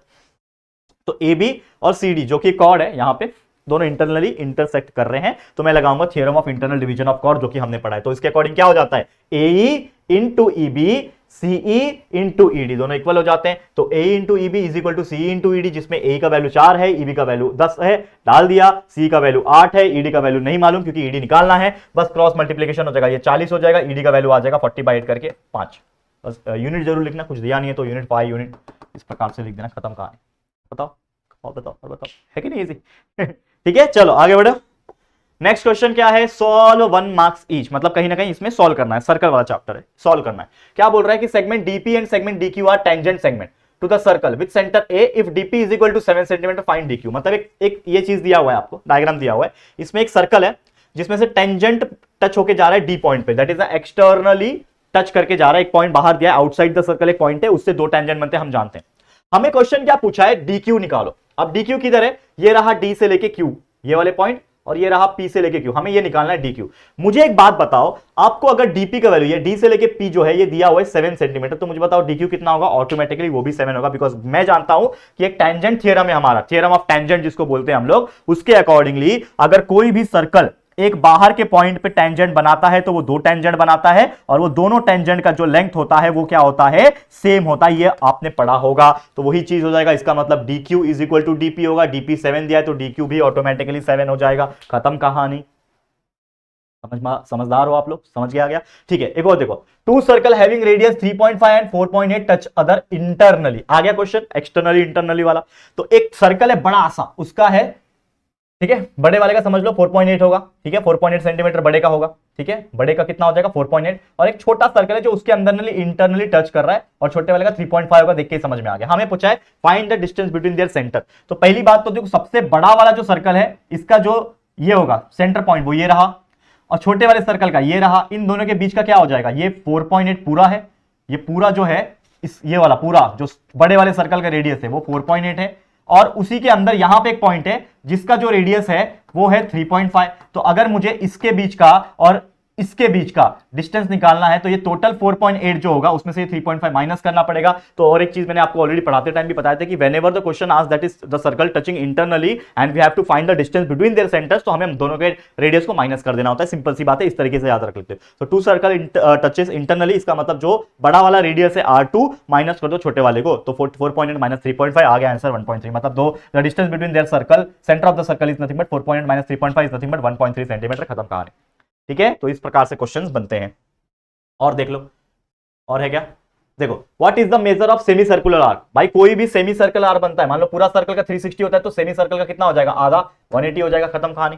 ठीक है, ये क्वेश्चन देखो, इफ फिगर DE 16 सेंटीमीटर, एक फिगर है जिसमें DE से लेके E ये पूरा जो है ये कितना है 16 सेंटीमीटर, DF निकालना है, मतलब इसका आधा निकालना है कहीं ना कहीं। तो ऑब्वियसली मैं जानता हूं कि 8 होगा, लेकिन ऐसे मुंह से थोड़ी बोल सकता, सॉल्व करके दिखाना पड़ेगा। तो मुझे पता है कि DF जो होगा वो FE के बराबर होगा, बिकॉज वी नो दैट कि कभी भी कोई सर्कल है, ठीक है, और एक कॉर्ड है, उस कॉर्ड के सेंटर पॉइंट से, मतलब सर्कल के सेंटर पॉइंट से अगर एक परपेंडिकुलर ड्रॉ होता है तो वो उस कॉर्ड को दो हिस्से में डिवाइड करता है, ये हमने पढ़ा था। तो perpendicular drawn from the centre bisect the chord, ये एक प्रॉपर्टी हमने पढ़ी थी, perpendicular drawn from the centre of the circle bisect the chord in two parts obviously. तो यहां पे मेरा अगर बाइसेक्ट हो रहा है तो मेरा डीएफ जो होगा एफई के बराबर होगा, तो डीएफ एफई के बराबर होगा, मतलब ये टोटल जो डीई है वो टोटल तो डीई है वो डीएफ प्लस एफई होगा, तो DE is equal to DF plus FE. मुझे डीएफ का डीई का वैल्यू पता है 16 है, तो डी की जगह पे 16 लिख दिया, और डीएफ का वैल्यू मैं जानता हूं क्या, नहीं मालूम है, एफई का वैल्यू मैं जानता हूं क्या, नहीं मालूम है, लेकिन मुझे पता है कि डीएफ और एफई सेम है, तो इस डीएफ के जगह पे एफई के जगह पे डीएफ लिख सकता हूं ना, तो डीएफ डीएफ दो बार हो गया, एफई की जगह पे डीएफ लिखा क्योंकि दोनों सेम है, डीएफ तो डीएफ ही रहेगा, तो DE is equal to 2 time DF divide हो जाएगा 16 से, तो 8 आंसर आ गया हमारा। वो तो डायरेक्ट मुंह से भी मैंने बता दिया था कि डायरेक्ट 8 आ जाएगा, लेकिन सॉल्व करके दिखाओगे तो ये 1 मार्क्स मिलेगा क्योंकि सॉल्व करने वाला क्वेश्चन है। ठीक है, एक और क्वेश्चन देख लो, ऑलमोस्ट सेकंड लास्ट क्वेश्चन। क्या बोल रहा है सर्कल का कि chord A B and chord C D of a circle with centre O are congruent. मान लो एक सर्कल दिया हुआ है जिसमें दो कॉर्ड है, एक कॉर्ड है मेरा ये ए बी और एक कॉर्ड है मेरा सी डी, ठीक है, दो कॉर्ड मस्त है यहाँ पे, और यहाँ पे बोल रहा है क्या है, दोनों कॉर्ड का जो है वो कॉन्ग्रुएंट है। इसमें जो आर्क बन रहा है ए बी, ऑब्वियसली इस कॉर्ड की वजह से ये आर्क बनेगा ए बी, ये वाला आर्क बनेगा ए बी, इसका वैल्यू उन्होंने 120 दे रखा है, देखो मैंने लिख दिया 120, और दूसरा जो आर्क सी डी की वजह से बनेगा, मतलब इस कॉर्ड सीडी की वजह से ये बना आर्क सीडी, ये वाला आर्क सीडी बना, तो कहीं ना कहीं हमें इस आर्क का एंगल निकालना है, आर्क सीडी का वैल्यू निकालना है। तो सिंपल सी बात है कि जब कॉर्ड ए बी कॉन्ग्रुएंट है कॉर्ड सीडी के साथ, जो कि दिया हुआ है हम लोग को, तो इसका मतलब दोनों आर्क भी कॉन्ग्रुएंट होंगे, तो measurement of arc A B जो होगा वो मेजरमेंट ऑफ आर्क सीडी जो होगा, दोनों एक दूसरे को कॉन्ग्रुएंट होंगे। तो angle of arc A B पता है आपको, आर्क ए बी पता है ना, measurement of arc A B पता है 120, तो वो उसके बराबर हो जाएगा, तो इसका मतलब आर्क सीडी जो है इसका वैल्यू भी हो जाएगा 120 डिग्री। तो इस प्रकार से चीजें आपको ध्यान में रखना है। ठीक है, इजी था, क्लियर है है कि नहीं? चलो आगे बढ़ जाओ। चलो क्या बोल रहा है, if the radius of a circle is 5 centimetre, एक सर्कल है जिसका रेडियस कितना है 5 सेंटीमीटर दिया हुआ है, then find the length of longest chord. भाई आपको मैंने अभी अभी बताया पूरे सर्कल में सबसे लंबा कॉर्ड कौन होता है, उसका डायामीटर होता है, तो ऑब्वियसली हमें बोल रहा है लॉन्गेस्ट कॉर्ड का वैल्यू निकालो, तो longest chord is nothing but diameter, और डायामीटर क्या होता है 2 टाइम्स रेडियस, तो रेडियस 5 दिया है तो डायामीटर हो जाएगा 2 गुना रेडियस का, 2 टाइम्स रेडियस, तो रेडियस है आपका 5, तो 2 मल्टीप्लाई बाय 5 10, खत्म कहानी। ये देखो एक और क्वेश्चन आया था last time, a circle having radius 3 centimetre then the length of longest, तो जैसे मैंने बताया लॉन्गेस्ट कॉर्ड क्या होता है, डायामीटर होता है, तो diameter is the longest chord, और डायमीटर निकालने के लिए रेडियस को 2 से मल्टीप्लाई करना पड़ता है, यहाँ पे रेडियस दिया 3 सेंटीमीटर, तो diameter is equal to 2 multiply by 3, तो देयरफॉर डायमीटर का वैल्यू आ गया 6, और डायमीटर ही आपका लॉन्गेस्ट कॉर्ड है, तो इसका मतलब ऑप्शन नंबर डी मेरा सही जवाब हो जाएगा, खत्म कहानी।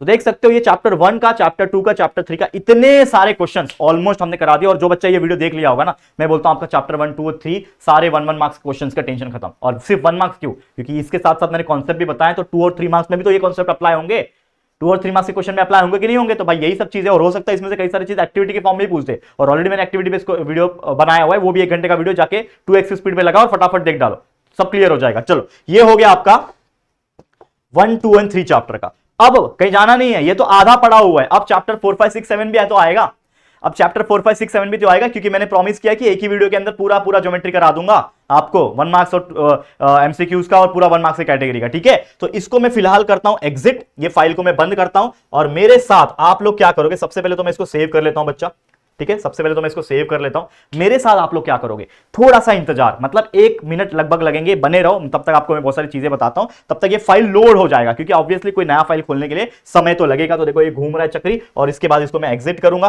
ठीक है, इसके बाद मैं इसको एग्जिट करूंगा, ये कर दिया मैंने एग्जिट, और मैं आपके लिए एक नया फाइल खोलूंगा, जो कि उसमें होगा सारे के सारे 1 मार्क्स एमसीक्यूज और 1 मार्क्स के क्वेश्चन, जो कि chapter 4 geometric construction, chapter 5 coordinate geometry, chapter 6 trigonometry, chapter 7 mensuration, ये चारों चैप्टर के सारे कंसेप्ट जो 1-1 मार्क्स में लगेंगे वो सब बता दूंगा। लेकिन इसके अलावा ये जो कंसेप्ट है ये आपके 2 मार्क्स, 3 मार्क्स और हर जगह एक्टिविटी बेस हो चाहे कोई हो, हर जगह काम आएंगे, जरूर से देखना एंड तक। 1.5 की स्पीड में लगे रहना चाहिए आप लोग, ठीक है, और साथ साथ में नोटबुक और पेन, जैसे मैंने बोला कि भाई बहुत मजा आने वाला है, ठीक है, थोड़ा सा एक 30 सेकंड का मेरे साथ इंतजार कर लो, ये फाइल तब तक ओपन हो रहा है, तब तक ये पार्ट को थोड़ा सा आप भगा दो 10 सेकंड 20 सेकंड से, फटाफट पढ़ा दो, ठीक है। चलो फटाफट से मैं तब तक एक सिप पानी पी लेता हूं बच्चा, ठीक है, ठीक है। देखो अगेन एक चीज आपको बोलता हूं, जो बच्चा चाहे पास होना चाहता है चाहे अच्छे मार्क्स निकालना चाहता है, एक चीज फोकस रहना, ईमानदारी से अपना पेपर लिखो, जो चीज आ रहा है उसको लिखो, जो चीज मान लो नहीं आ रहा है, मान लो मुझे ये चीज नहीं आ रहा है, तो उसके लिए पेपर छोड़ सकते हो, ब्लैंक मतलब पेज को ब्लैंक छोड़ सकते हो और आगे बढ़ो, फंसना नहीं है। क्योंकि मैंने ऑब्जर्व किया है बहुत सारे ऐसे बच्चे जो फंस जाते हैं पेपर में। ठीक है, देखो फाइल लोड हो गया जिसमें चैप्टर 4, 5, 6, 7 के चीजें हैं, तो फटाफट से जाएंगे चैप्टर 4, 5, 6 के चीजें भी देख लेंगे। ज्योमेट्रिक कंस्ट्रक्शन में चांसेस है क्या 1 मार्क्स क्वेश्चन में पूछ सकता है। तो अगर मैं पिछला क्वेश्चन पेपर देखूं तो इसमें जो है चैप्टर 4 यानी ज्योमेट्रिक कंस्ट्रक्शन में नहीं पूछा था, इसमें अगर मैं 1 मार्क्स में भी देखूं तो इसमें नहीं पूछा था, मतलब चांसेस कम होते हैं, लेकिन फिर भी कर लेते हैं क्योंकि भरोसा नहीं है भाई, और आया भी है पिछले के पिछले साल अगर मैं बात करूं तो। क्वेश्चन कैसा आ सकता है, मान लो एक क्वेश्चन है कि एपी इज ए टेंजेंट, एक सर्कल है उसमें ये एपी जो है ये टेंजेंट है मेरा। देखो मैं आपको सब पूरा एक्सप्लेन भी करते ना सारे कंसेप्ट को। एपी मेरा टेंजेंट है ए पॉइंट पे, ये ए पॉइंट है, एपी टेंजेंट है मेरा, ये बाहर है एक्सटर्नल पॉइंट पी, ठीक है।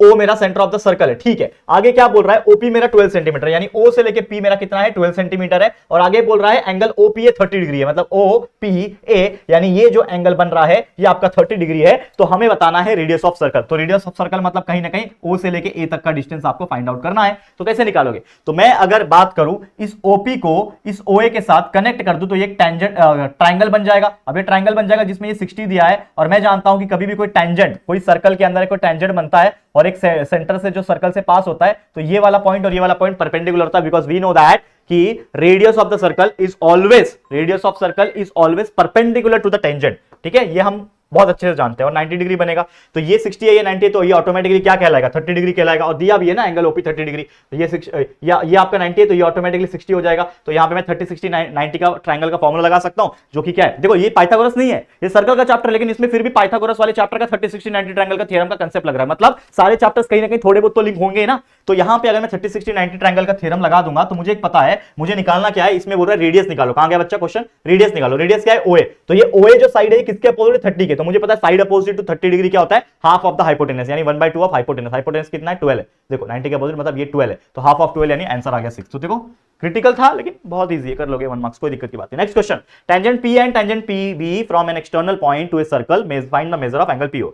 मान लो एक सर्कल है, दो टेंजेंट कनेक्ट हो रहे हैं इस पॉइंट पी पे, ठीक है, और यहां पे उन्होंने क्या बोल रहा है कि आपको निकालना है मेजर ऑफ एंगल पीओए, यानी कि कहीं ना कहीं पी से लेके ओ से लेके ए, यानी ये एंगल आपको निकालना है। ठीक है, कैसे निकालोगे, कैसे निकालोगे, ये सबसे बड़ा चैलेंज है हमारा। और कुछ दिया है क्या यहाँ पे, नहीं। अब मुझे एक चीज पता है कि ये डायग्राम में ये एंगल जो है 70 डिग्री दे रखा है उन्होंने, मतलब ये पूरा एंगल, ये पूरा एंगल 70 डिग्री दे रखा है, ठीक है, बराबर। अब मुझे पता है कि कोई भी क्वाड्रिलेटरल की मैं बात करूं, जैसे कि इसमें अगर एक क्वाड्रिलेटरल बन रहा है, कौन सा, ए पी बी ओ, ये क्वाड्रिलेटरल बन रहा है। अगर मैं इसको कनेक्ट कर दूं, कनेक्ट तो किया हुआ है, ये क्या बन रहा है क्वाड्रिलेटरल। और कोई भी क्वाड्रिलेटरल में 4 एंगल होते हैं, ट्राइंगल में 3 एंगल होते हैं और क्वाड्रिलेटरल में 4 एंगल होते हैं। तो कोई भी क्वाड्रिलेटरल में 4 एंगल को प्लस करूंगा तो 360 होते हैं, ये सब जानते हैं। तो चारों एंगल कौन कौन से, एंगल ए है, एंगल पी है, एंगल बी है और एंगल ओ है, ये चारों को प्लस कर दूं तो क्या हो जाएगा भाई 360 हो जाएगा, जिसमें मुझे एंगल पी का वैल्यू उन्होंने दे रखा था, क्वेश्चन में 70 लिखा हुआ है, मतलब डायग्राम में लिखा हुआ है, डायग्राम आपको लिख के आएगा। ये डायग्राम अगर ऐसा क्वेश्चन आया तो डायग्राम बना के ही आएगा जिसमें लिखा हुआ है। तो एंगल पी आपका 70 है, एंगल ए जो है, बताओ मुझे, जैसे मैंने बोला टेंजेंट और रेडियस ऑफ सर्कल में रिलेशन होता है 90 का, वैसे ये भी 90 हो जाएगा। तो एंगल ए और एंगल बी 90 रहेंगे, बी की जगह पे 90, ए की जगह पे 90, एंगल पी 70 है, और एंगल ओ मुझे पता है क्या, यहाँ पे एंगल ओ पता है, नहीं पता है, तो एंगल ओ को एंगल ओ ही रखूंगा, इज इक्वल टू 360 होगा, सॉल्व करूंगा तो एंगल ओ का वैल्यू मिल गया जो कि हो जाएगा 110, मतलब ये एंगल मैंने पूरा निकाल दिया 110। अब मुझे निकालना क्या, एंगल पीओए, क्या निकालना है, एंगल पीओए, यानी ये एंगल निकालना है। तो ये टोटल 110 अगर है तो इसका आधा कितना हो जाएगा, क्योंकि ये टोटल 110 है, हमें सिर्फ इतना निकालना है, हमें सिर्फ इतना निकालना है। तो ये क्या है, उस पूरे का आधा, यानी 110 का आधा हो जाएगा 55। ऑप्शन में 55 है क्या, बिल्कुल है, ये मेरा आंसर हो जाएगा। तो अगर बाई चांस ज्योमेट्रिक कंस्ट्रक्शन में से 1 मार्क्स के क्वेश्चन बनेंगे, एमसीक्यूज बनेंगे, तो ऐसे बनेंगे भाई, ध्यान रखना, ठीक है, थोड़ा सा दिमाग लगाना पड़ेगा और प्रैक्टिस करना पड़ेगा। देखो और क्वेश्चन क्या है, the number of tangents can be drawn to a circle from a point on the circle, मतलब कोई भी सर्कल पे अगर एक पॉइंट है, सर्कल पे ऑन द सर्कल पे एक पॉइंट है, तो उससे टेंजेंट कितना बन सकता है, मात्र एक टेंजेंट बन सकता है। याद रखना, ये क्वेश्चन एमसीक्यूज में पूछते हैं बच्चा, कि एक सर्कल है उस पे एक पॉइंट है तो उस पे से कितने टेंजेंट बन सकते हैं, मात्र एक बन सकते हैं। फिर next question, the tangent drawn at the end of a diameter of circle, मान लो कि एक मेरे पास सर्कल है, उसमें मेरा डायमीटर है, ठीक है, तो डायमीटर का जो एंड पॉइंट होगा वो ये पॉइंट होगा, ये एंड पॉइंट होगा, तो उसमें से कितने टेंजेंट पास हो सकते हैं, तो भाई ये पॉइंट में से एक टेंजेंट, ये पॉइंट में से एक टेंजेंट, इसके अलावा कहीं और नहीं पास हो सकते, मतलब मेरा आंसर हो जाएगा। हाँ, एक और चीज पूछा है कि end of a diameter of circle are dash, मतलब ये दोनों टेंजेंट जो बने मेरे, ये टेंजेंट बना और ये टेंजेंट बना, ये दोनों क्या है, ये दोनों क्या है, परपेंडिकुलर एक दूसरे को, कि नन ऑफ दिस है कि ऑल ऑफ दिस है कि पैरेलल है, तो भाई ये दोनों एक दूसरे को पैरेलल दिख रहे हैं, पैरेलल ऑप्शन में क्या है, पैरेलल दिया है, तो ये मेरा आंसर हो जाएगा, खत्म कहानी। और ऐसा पूछता कि कितने टेंजेंट बनेंगे, तो आपका आंसर आता 2, ऑप्शन में अगर ऐसा होता तो 2 आता, ठीक है। Next, dash number of tangent can be drawn to a circle from outside a point. एक सर्कल है, अगर एक बाहर पॉइंट दिया है तो वहां से उस सर्कल को कितने टेंजेंट बन सकते हैं, मात्र 1, मात्र 2, इसके अलावा और कुछ नहीं बन सकते, तो मेरा आंसर हो जाएगा 2। Only 2 tangent can be made from a point outside a circle, याद रखना, ठीक है। चलो next question, 2 circle intersect each other, मतलब 2 सर्कल एक दूसरे को इंटरसेक्ट कर रहे हैं, ठीक है, दिख रहा है, such that the each circle passes through centre of the circle. मैंने जैसे बताया कि भाई एक सर्कल था, इसका सेंटर पॉइंट था, दूसरा सर्कल जो हैगा उसकी सेंटर से पास होके जा रहा है, मतलब ये सर्कल इसके सेंटर से पास हो रहा है, ये सर्कल इसके सेंटर से पास हो रहा है, हमें बताना है इन दोनों के बीच का डिस्टेंस, सिंपल सी बात है। तो ये क्या दिया हुआ है, distance between the centre is 12, मतलब दोनों के सेंटर का डिस्टेंस 12 दिया रखा है, हमें पूछा है रेडियस निकालो। ऐसे क्वेश्चन अभी अभी तो देखा था, तो इसके और इसके बीच का जो रहेगा पॉइंट वही रेडियस रहेगा, तो मतलब कहीं ना कहीं 12 ही हमारा आंसर हो जाएगा, खत्म कहानी, ठीक है, खत्म। चैप्टर 5 पे आ जाए, बस इतना ही है एमसीक्यू, जो कोऑर्डिनेट ज्योमेट्री में बहुत रेयर चांस है, लेकिन पूछेगा तो इनमें से ही पूछेगा, इस प्रकार के क्वेश्चन आप देख के जाना। अब आ जाते हैं कोऑर्डिनेट ज्योमेट्री, बहुत मजेदार चैप्टर है। कोऑर्डिनेट ज्योमेट्री में भी बहुत सारे क्वेश्चन है, लास्ट टाइम स्लोप का क्वेश्चन पूछा था, बता देता हूं वो भी स्लोप कैसे निकालते हैं, ठीक है। चलो क्या बोल रहा है कोऑर्डिनेट ज्योमेट्री का, point P is the mid point of segment A B, ठीक है, एक सेगमेंट है, लाइन बना दो, रफली अब इमेजिनेशन किया करो, रफ में जाके एक लाइन बना दिया ए बी, उसका क्या है, एक मिड पॉइंट है, तो कहीं ना कहीं एक उस ए बी के लाइन का क्या है, बी पी जो है एक मिड पॉइंट है, और इसमें ए का वैल्यू दिया है 4 -2, वैल्यू मतलब कोऑर्डिनेट है ना, तो ए का कोऑर्डिनेट है -4, और बी का कोऑर्डिनेट है 6, 2, तो ये मेरे लिए x1 हो जाएगा, ये y1 हो जाएगा, या x2 हो जाएगा, y2 होगा, हम जानते हैं। हमें क्या निकालना है, देन कोऑर्डिनेट्स ऑफ p, मतलब इस मिड पॉइंट का यानी p के कोऑर्डिनेट निकालना है, तो p का कोऑर्डिनेट क्या होगा, x, y हो जाएगा, ठीक है।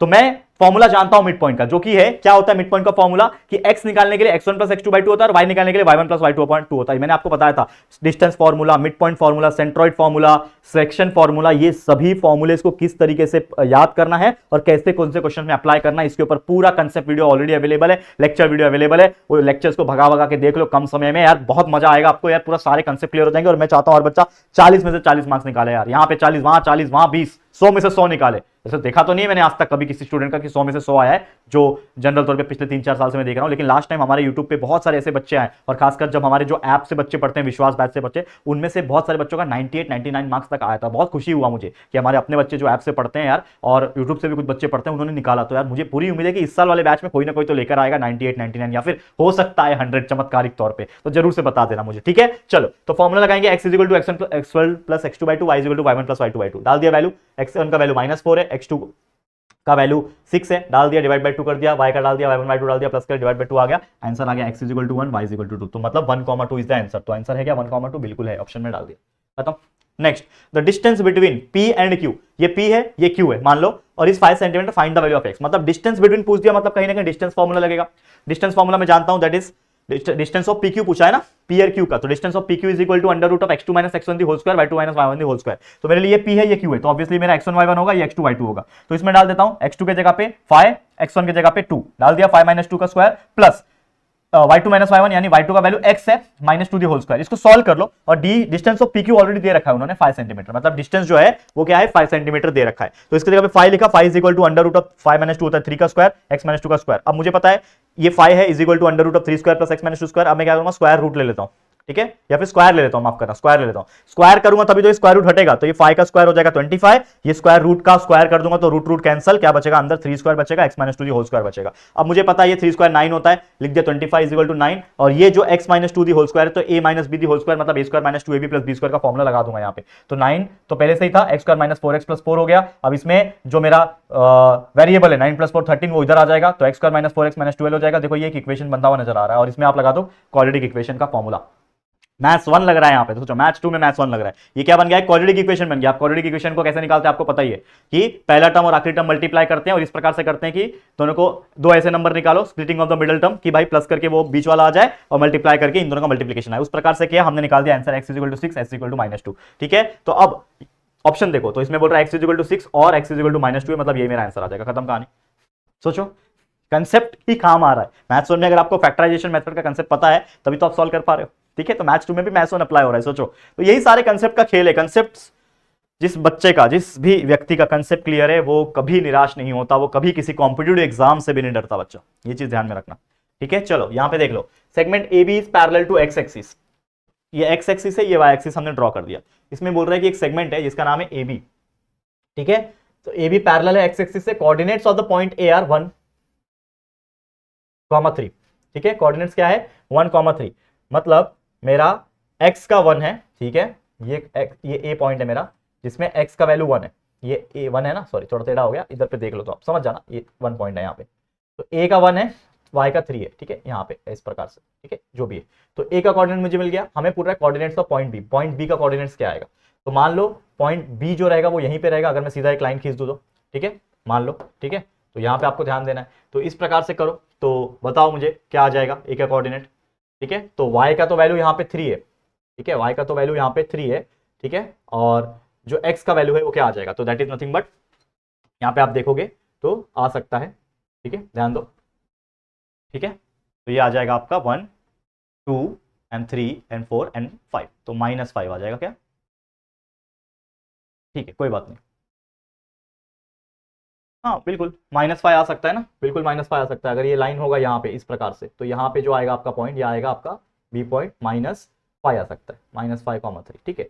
चलो देख लो, तो -5,3 इज द आंसर। ये चीज आपको देख लेना है, ठीक है।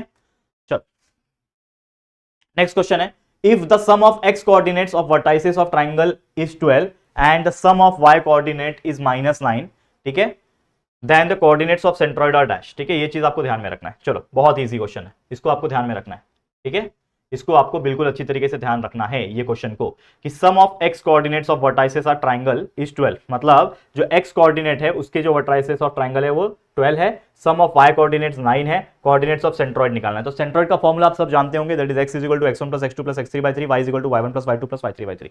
डाल दिया, इसमें सारे वैल्यूज आपको दिए हुए हैं, ठीक है, कि x कोऑर्डिनेट के टोटल उसका 12 है और y कोऑर्डिनेट्स के 9 है। तो मतलब x1 + x2 + x3 का वैल्यू 12 दे रखा है, तो 12/3, और y1 + y2 + y3 का वैल्यू पूरा 9 दे रखा है, तो 9/3, तो आंसर 12/3 4 हो जाएगा, y = 3 हो जाएगा, ठीक है। तो इस तरीके से आपको ध्यान रखना है, ठीक है, समझ में आ रहा है, ध्यान में रखना, ओके, ठीक है। इसको भी मैं थोड़ा सा एक बार देखना चाहता हूँ कि इसमें थोड़ा सा मुझे कंफ्यूजन है, लेकिन मुझे पता है कि आप लोग इसको इलाबोरेट करोगे, कुछ कॉमेंट सेक्शन में आप मुझे बता सकते हो, ठीक है। तो यहाँ पे अगर आप देखोगे -5,3, ठीक है, दैट इज -5 1 2 3 4 5, लेट्स सपोज यहाँ पे 5 है, -5 और यहाँ पे 1 2 3 है, तो यहाँ पे 3 है, तो -5,3 मतलब this is the point B, ठीक है, -5,3 इधर आ जाएगा, तो ये परफेक्ट है हमारा, ठीक है,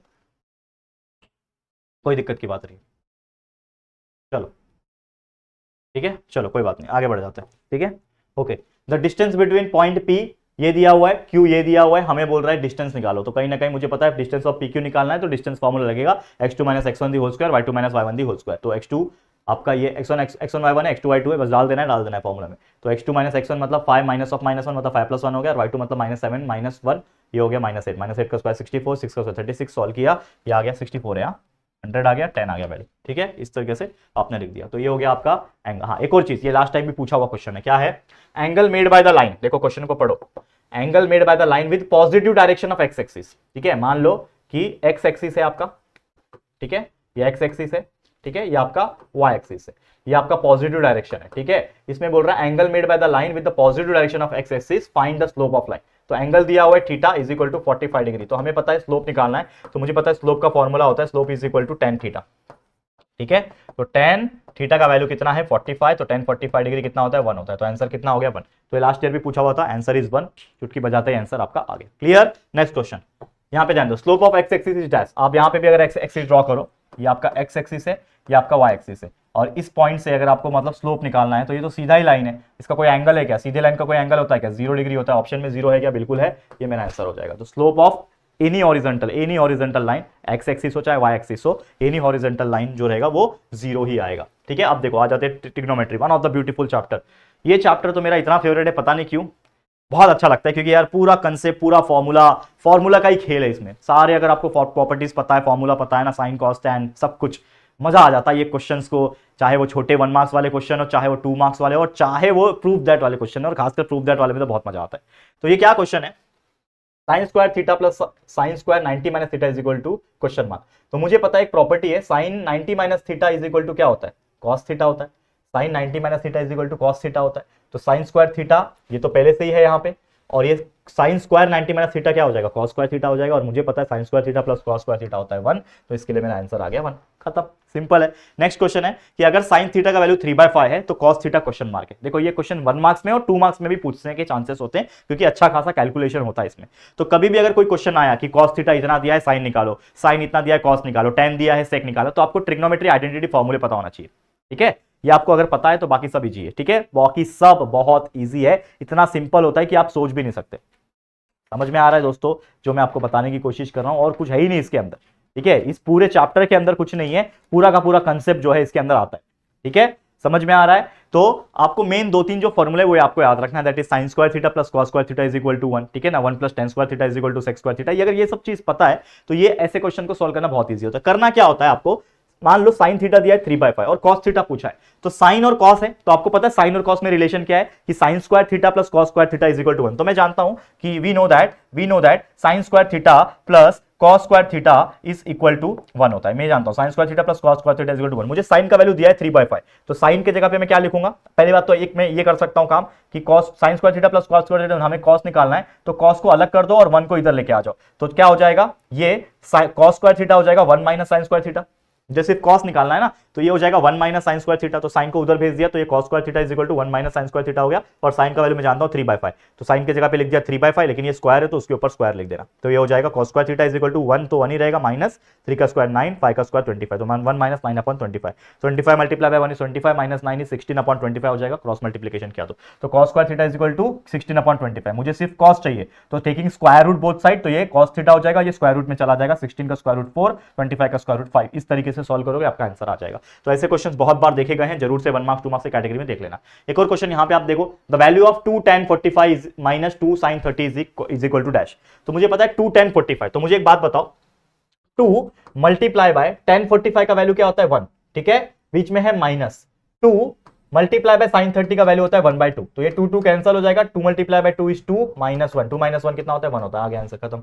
ठीक है, समझ में आ रहा है, समझ में आ रहा है। और जिसको नहीं पता था tan 45 का वैल्यू, तो याद तो मैंने करना ही बोला ही था, लेकिन अगर नहीं पता है तो मैंने आपको बताया था कि tan का मतलब होता है sin अपॉन cos, और sin 45 का वैल्यू हर कोई जानता है जो कि 1/√2, और cos 45 भी सेम होता है 1/√2, तो 1/√2 1/√2 बनाया। तो इस तरीके से tan 45 का वैल्यू नहीं जानते हो तो निकाल भी सकते हो, क्योंकि मैंने आपको एक टेबल याद करने का तरीका बताया था कि सिर्फ पहला लाइन दैट इज 0 30 45 60 और 90 डिग्री, 0 1/2, ठीक है ना, मैंने बताया था 0 1/2 1/√2 3/2 1, सेम उल्टा वहां से करना। साइन और कॉस पता है तो tan निकाल लोगे, कॉट निकाल लोगे, कोसेक निकाल लोगे, सेक निकाल लोगे, हर कुछ निकाल लोगे। देखो ये क्वेश्चन है, ये क्वेश्चन तो प्रूफ डेट जैसा लग रहा है लेकिन बहुत इजी है कि 1 plus cot square A upon 1 plus tan square A is equal to question mark है। बताओ क्या आएगा, तो भाई ऑप्शन दे दिया 4, भाई खतरनाक दिख रहा है, तो क्या करेंगे, सबसे पहले मैंने लिख दिया कि 1 प्लस कॉट स्क्वायर ए जो होता है वो कोसेक स्क्वायर होता है, हमारा ट्रिग्नोमेट्री आइडेंटिटी का फॉर्मूला कि 1 plus cot square theta is equal to cosec square theta होता है, तो ये हो जाएगा 1 plus cot square theta is equal to cosec square theta. यहाँ पे थीटा की जगह पे ए लिखा है तो मैंने ए लिख दिया, और 1 प्लस tan स्क्वायर थीटा जो होता है वो होता है सेक स्क्वायर थीटा, तो इसके जगह पे क्या आ जाएगा सेक स्क्वायर थीटा। अब मैं जानता हूँ कोसेक का मतलब, कोसेक का मतलब होता है 1 अपॉन साइन, तो कोसेक की जगह पे लिख दिया 1 अपॉन साइन स्क्वायर ए, और सेक का मतलब मैं जानता हूँ 1 अपॉन कॉस, तो 1 अपॉन कॉस हो गया, ये उल्टा घूमेगा, मतलब जब मल्टीप्लिकेशन, ये डिवाइड में है ना, तो जब मल्टीप्लिकेशन में आएगा तो 1 अपॉन साइन तो रहेगा ही, लेकिन ये कॉस ऊपर जाएगा तो कॉस अपॉन 1 हो गया, कॉस स्क्वायर और नीचे साइन, तो कॉस अपॉन साइन क्या होता है कॉट होता है, तो आंसर क्या आ गया कॉट स्क्वायर ए। ऑप्शन में है क्या कॉट स्क्वायर ए, बिल्कुल है, ये मेरा आंसर हो जाएगा, खत्म। ठीक है, तो इस प्रकार से आपके कितना इजी तरीके से यहाँ पे ट्रिग्नोमेट्री हमने यहाँ पे बता दिया। ठीक है, और आगे बढ़ जाओ, next question, cos theta multiply by sec theta, ऐसे क्वेश्चन भी बहुत पूछेंगे। अब कॉस थीटा क्या होता है, कॉस थीटा ही है, सेक थीटा क्या होता है 1 अपॉन कॉस होता है, तो लिख दिया 1 upon cos, cos cos cancel क्या आ गया 1 आ गया, तो आंसर इज 1, कितना सिंपल है। ठीक है, इफ tan थीटा 1 है then sin theta multiply by cos theta is equal to question mark, तो tan थीटा मेरा 1 दे रखा है, तो अगर मैं जानूं कि tan थीटा 1 है तो मैं थीटा निकाल सकता हूं, theta is equal to tan उधर जाएगा तो tan इनवर्स ऑफ 1 हो जाएगा, और मुझे पता है tan के इसमें tan के कॉलम में 1 कब आता है, tan 45 डिग्री पे 1 आता है, तो tan 45 1 होता है, मतलब थीटा आपका 45 निकल गया। मुझे निकालना है sin theta multiply by cos theta, तो थीटा मेरा 45 है तो sin 45 multiply by cos 45, sin 45 1/√2 होता है, cos 45 भी 1/√2 होता है, 1/√2 मल्टीप्लाई बाय 1/√2, तो √2 हो जाएगा, तो 1/2 इज द आंसर। ऑप्शन में 1/2 दिया है, बिल्कुल सही दिया है, खत्म कहानी। ठीक है, अब इसको देखो, मजेदार क्वेश्चन है, बहुत बहुत ज्यादा मजेदार है और IMP भी है। ठीक है, देखो sin 75 अपॉन cos 15, रिलेशन समझ में आया, कुछ तो गड़बड़ है ना, 75 15, 75 प्लस 15 और 90, 90 माइनस थीटा, समझ में आ रहा है कुछ कंसेप्ट, तो वही चीज है, ये sin 75 है, sin 75 अपॉन cos 15 है। ये sin 75 को मैं कैसे लिख सकता हूं, sin 90 माइनस 15 लिख सकता हूं, क्योंकि 90 माइनस 15 ही 75 होता है, तो sin 90 माइनस 15 लिख दिया। तो एक फॉर्मूला है हमारा sin 90 माइनस थीटा वाला, ठीक है, तो साइन 90 माइनस थीटा से कंपेयर करोगे तो साइन 90 माइनस थीटा मतलब थीटा आपका 15 है, यहां से पता चल गया कि थीटा आपका 15 है, अपॉन कॉस 15 वैसे का वैसे रखा। तो मुझे पता है sine 90 minus theta is equal to cos theta, लिख दिया कॉस थीटा, थीटा क्या है 15, तो कॉस 15 आ गया, नीचे भी कॉस 15 कैंसिल, 1 बचा, आ गया आंसर 1। ठीक है SHO, तो ऐसे क्वेश्चंस बनेंगे भाई, देख लेना है, घबराना नहीं है बिल्कुल। ठीक है चलो नेक्स्ट क्वेश्चन, एक और क्वेश्चन है sine theta into cosec theta, sine theta वैसे का वैसे ही, ठीक है, साइन थीटा वैसे का वैसे ही मल्टीप्लाई बाय कॉसेक का मतलब होता है 1 upon sine theta, sine theta cancel, answer आ गया 1, खत्म कहानी, मिल गया 1 मार्क्स। अब देखो ऐसा क्वेश्चन भी आ सकता है एमसीक्यूज में भी और डायरेक्ट पूछने में भी, क्या कि when we see at a higher level from a horizontal line, मतलब मेरे पास एक हॉरिजॉन्टल लाइन है, सॉरी हॉरिजॉन्टल लाइन है, ये सीधा दिख रहा है हॉरिजॉन्टल लाइन है, इस हॉरिजॉन्टल लाइन से, ठीक है, हॉरिजॉन्टल लाइन से, ठीक है, क्या पूछा है, एंगल फॉर्म इज डन, मतलब हायर लेवल पे अगर देख रहे हैं, मान लो यहां पे खड़ा हूं मैं, इस पॉइंट पे खड़ा हूं, एक सीधा लाइन है जमीन पे, और इसमें से मैं हायर एंगल पे देख रहा हूं, यहां पे मैं देख रहा हूं, कहीं बिल्डिंग है, बहुत बड़ी बिल्डिंग है समझ, यहां पे मैं देख रहा हूं, ठीक है, तो यहां से जो एंगल फॉर्म होगा उस एंगल को क्या बोलूंगा, एंगल ऑफ एलिवेशन बोलूंगा, एंगल ऑफ डिप्रेशन बोलूंगा, जीरो बोलूंगा या फिर स्ट्रेट लाइन बोलूंगा। तो जो एंगल बन रहा है वो एंगल में ऊपर देख रहा हूं, तो ऊपर देख रहा हूं तो मतलब एलिवेट कर रहा है, तो angle of elevation will be my correct answer. Depression में क्या होता है, जब मैं नीचे देख रहा हूं, कोई बिल्डिंग पे खड़ा हूं और नीचे देख रहा हूं, तो एंगल नीचे बन रहा है, तो एंगल ऑफ डिप्रेशन, सीधा सीधा एंगल है तो स्ट्रेट लाइन या फिर जीरो एंगल है, खत्म कहानी, इस प्रकार से याद रखना है। ठीक है, और कुछ है क्या, हाँ अब देखो मेंसुरेशन आखिरी चैप्टर, इसके भी देख लो, हो सकता है पूछा जाए, लास्ट ईयर भी देखूं तो नहीं आया था, लास्ट ईयर कोई दिक्कत नहीं है, ठीक है, लास्ट ईयर तो नहीं आया था, लेकिन कोई बात नहीं, हम लोग यहां पे बता देंगे। ठीक है, हाँ बस लास्ट ईयर तो मेंसुरेशन में से नहीं आता, क्योंकि मेंसुरेशन में जनरली हॉट पूछता है या तो आपके 2A एक्टिविटी बेस वगैरह में पूछेगा, कोई बात नहीं, 2-4-5 एग्जांपल लाया हूं, उसको देख लो, रिवाइज ही हो जाएगा एक तरीके से, और आपको कहीं कंसेप्ट भी क्लियर हो जाएगा। देखो if measure of an arc of a circle is 160 degree, मतलब मेजरमेंट ऑफ आर्क जो है 160 डिग्री दिया है, लेंथ जो है 44 centimetre, find the circumference of circle. तो जैसे मान लो कोई सर्कल होता है, तो आपको यहां पे क्या बोल रहा है कि आर्क जो होगा उस सर्कल का, कोई एक सर्कल है उसका लेंथ ऑफ आर्क दिया है, तो मुझे पता है कि लेंथ ऑफ आर्क जो है वो दिया है, ठीक है, लेंथ ऑफ आर्क जो दिया है वो आपको पता है, और एक फॉर्मूला पे जानता हूं, इस चैप्टर के अंदर एक फॉर्मूला है, length of arc is equal to theta by 360 into 2 pi R, that is the circumference से मल्टीप्लाई होता है। ठीक है, तो theta by 360 into 2 pi R मेरा क्या होता है, फॉर्मूला होता है, जो हिंट मैंने दे रखा है। ठीक है, थीटा मेरा क्या दिया है 160, जो एंगल है मेजरमेंट ऑफ आर्क का वो 160 दे रखा है, मतलब, और एल जो है आपका लेंथ जो है 44 दे रखा है, तो मुझे पता है लेंथ ऑफ आर्क का फॉर्मूला है length of arc theta by 360 into 2 pi R, तो लेंथ आपको दिया हुआ है आर का 44, थीटा 160 है, divide by 360 into 2 pi R, तो यहां पे सॉल्व होगा, 0 0 कट कैंसिल होगा, यहां पे क्या बचेगा 2 pi are is equal to 99, तो 2 पाई आर मेरा क्या होता है, सर्कमफरेंस होता है, और हमें यही तो पूछा है, फाइंड द सर्कमफरेंस, निकल गया मेरा 99, खत्म, और कुछ नहीं, कैलकुलेशन का खेल है पूरा। ठीक है, फॉर्मूला याद रखना, अगर कभी भी लेंथ ऑफ आर्क पूछा या फिर लेंथ ऑफ आर्क दिया हुआ है उसके अकॉर्डिंग रिगार्डिंग कोई भी क्वेश्चन पूछा, माइंड में खेल, देखो आंख बंद किया है मैंने, सोचना इमेजिन करना है, माइंड में खेल, लेंथ ऑफ आर्क आया भाई, कहीं दिख रहा है लेंथ ऑफ आर्क, क्या होता है फॉर्मूला, थीटा आपका जो लेंथ ऑफ आर्क है is equal to theta by 360 into 2 pi R, मतलब इंटू सर्कमफरेंस। तो अगर आपको सर्कमफरेंस पूछ रहा है निकालने के लिए तो डायरेक्ट 2 पाई आर रख के ही सॉल्व करना, और अगर रेडियस पूछा है तो 2 पाई, पाई का वैल्यू डाल के सिर्फ रेडियस का आर का वैल्यू निकाल देना, आर 2 पाई नीचे चले जाएगा, डिवाइड हो जाएगा। ठीक है, तो समझ में आ रहा है, तो इस प्रकार से करना है और कुछ नहीं है। Find the perimeter of a sector of a circle, देखो सेक्टर ऑफ ए सर्कल आया, if its measure is 90 and radius is 7, देखो ऐसे क्वेश्चन सेक्टर वेक्टर वाले भी पूछ सकते हैं। तो आपको पता है एक फॉर्मूला कि पेरीमीटर जो होता है सर्कल की अगर मैं बात करूं वो होता है theta by 360 into 2 pi R plus 2 R, ये चीज ध्यान में रखना है, फॉर्मूला का खेल है, मेंसुरेशन मैंने आपको बताया था, अगेन दुनिया भर के फॉर्मूले मैंने करा रखे, और अगेन लास्ट मोमेंट पे सिर्फ और सिर्फ आपको एग्जाम्स के 2 घंटे पहले सिर्फ और सिर्फ फॉर्मूले पढ़ने हैं, चाहे हर एक चैप्टर के हो। मैं आपको एक सजेशन देना चाहूंगा, नहीं तो बहुत भारी पड़ता है, फॉर्मूला पता है दुनिया जीत लोगे मैच 2 की, बस इतना ही बोलना चाहता है। ठीक है, तो पेरीमीटर का formula theta by 360 into 2 pi R plus 2 R, ठीक है, जिसमें मुझे थीटा दिया है, क्या चेक करो, बिल्कुल दिया है 90 degree, theta by 360 plus sorry multiply by 2 into pi into R, तो पाई का वैल्यू 22/7 डाल दिया, रेडियस दिया है 7 सेंटीमीटर, देखो रेडियस 7 दिया, डाल दिया, plus 2 R plus 2 into radius, अब पूरे को सॉल्व कर लूंगा तो मेरा आंसर आ गया 25, जो कि क्या है मेरा पेरीमीटर का वैल्यू, तो आ गया 25, यही कुछ क्वेश्चन है। ठीक है, तो अगर पेरीमीटर ऑफ ए सेक्टर का क्वेश्चन आया, पेरीमीटर ऑफ सेक्टर, तो ये फॉर्मूला याद रखना, अगर length of A arc of a circle आया तो ये फॉर्मूला, ये चीज ध्यान में रखोगे, मैंने हाईलाइट कर रखा है आपके लिए, स्क्रीनशॉट भी ले लो यार, बाद में पढ़ लेना, कोई दिक्कत नहीं, लेकिन मैं चाहता हूं कि आप मेरे साथ साथ प्रैक्टिस करो। देखो ये क्वेश्चन है, the ratio of A circumference and area of a circle is 2:7, मतलब सर्कमफरेंस ऑफ सर्कल और एरिया ऑफ सर्कल का रेशियो दिया है 2:7, तो सर्कमफरेंस ऑफ सर्कल क्या होता है 2 पाई आर होता है, और एरिया ऑफ सर्कल होता है pi R square, is equal to ratio दिया है 2.7, तो इसमें पाई पाई कट हो गया, देखो ध्यान से कि इसमें पाई था, इसमें पाई था, कैंसिल हो गया, इसमें आर था, इसमें आर स्क्वायर था, कैंसिल हो गया, क्या बचा ऊपर सिर्फ 2 बचा, ये 2 ऊपर 2 बचा और नीचे सिर्फ आर बचा, 2/r इज इक्वल टू 2/7, ये 2 कैंसिल, तो मतलब 1/r इज इक्वल टू 1/7, उल्टा हो जाएगा, cross multiply 7 is equal to R, मतलब रेडियस आपका आ गया 7। मुझे निकालना क्या है, सरकमफेरेंस, सरकमफेरेंस का फॉर्मूला क्या है 2πr, मतलब 2 multiply by pi multiply by R, तो 2 multiply by pi multiply by R. अगर ऑप्शन में देखो क्या दिया 14 पाई दिया, मतलब पाई का वैल्यू उन्होंने डाला नहीं है, तो अगर आपको वैल्यू पूछा रहेगा तो 22.7 पाई का वैल्यू डाल के कैलकुलेट करके आंसर भी निकाल देना, लेकिन इन्होंने सिर्फ पाई के फॉर्म में पूछा है, तो 14 पाई विल बी माय आंसर, ये रहा मेरा ऑप्शन। ठीक है, next question, find the volume of cube.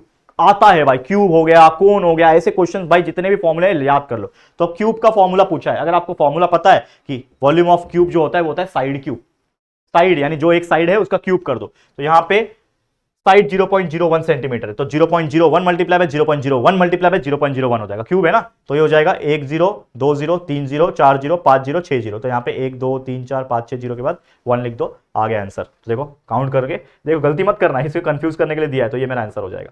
ठीक है, दैट्स इट, खत्म, और कुछ नहीं बचा भाई, खत्म हो गया, जीत गए रेस हम लोग। ठीक है, आप देख सकते हो लगभग सवा घंटे के अंदर अंदर हमने पूरे 7 के 7 चैप्टर को एक तरीके से एनालाइज कर लिया है, क्योंकि हर एक टाइप के एग्जांपल्स तो कवर कर लिए, भले ये 1 मार्क्स की कैटेगरी थे लेकिन एनालाइज तो सब कर लिए, कंसेप्ट भी सारे हो गए। तो अगर कोई बच्चा ये वीडियो देखा होगा ना, कोई एवरेज बच्चा भी या फिर कोई टॉपर बच्चा भी, उसको ये वीडियो बहुत हेल्प किया होगा, ये मेरी गारंटी है बच्चा, क्योंकि इतना डीप कंसेप्ट में गया हूं कि आप सोच भी नहीं सकते।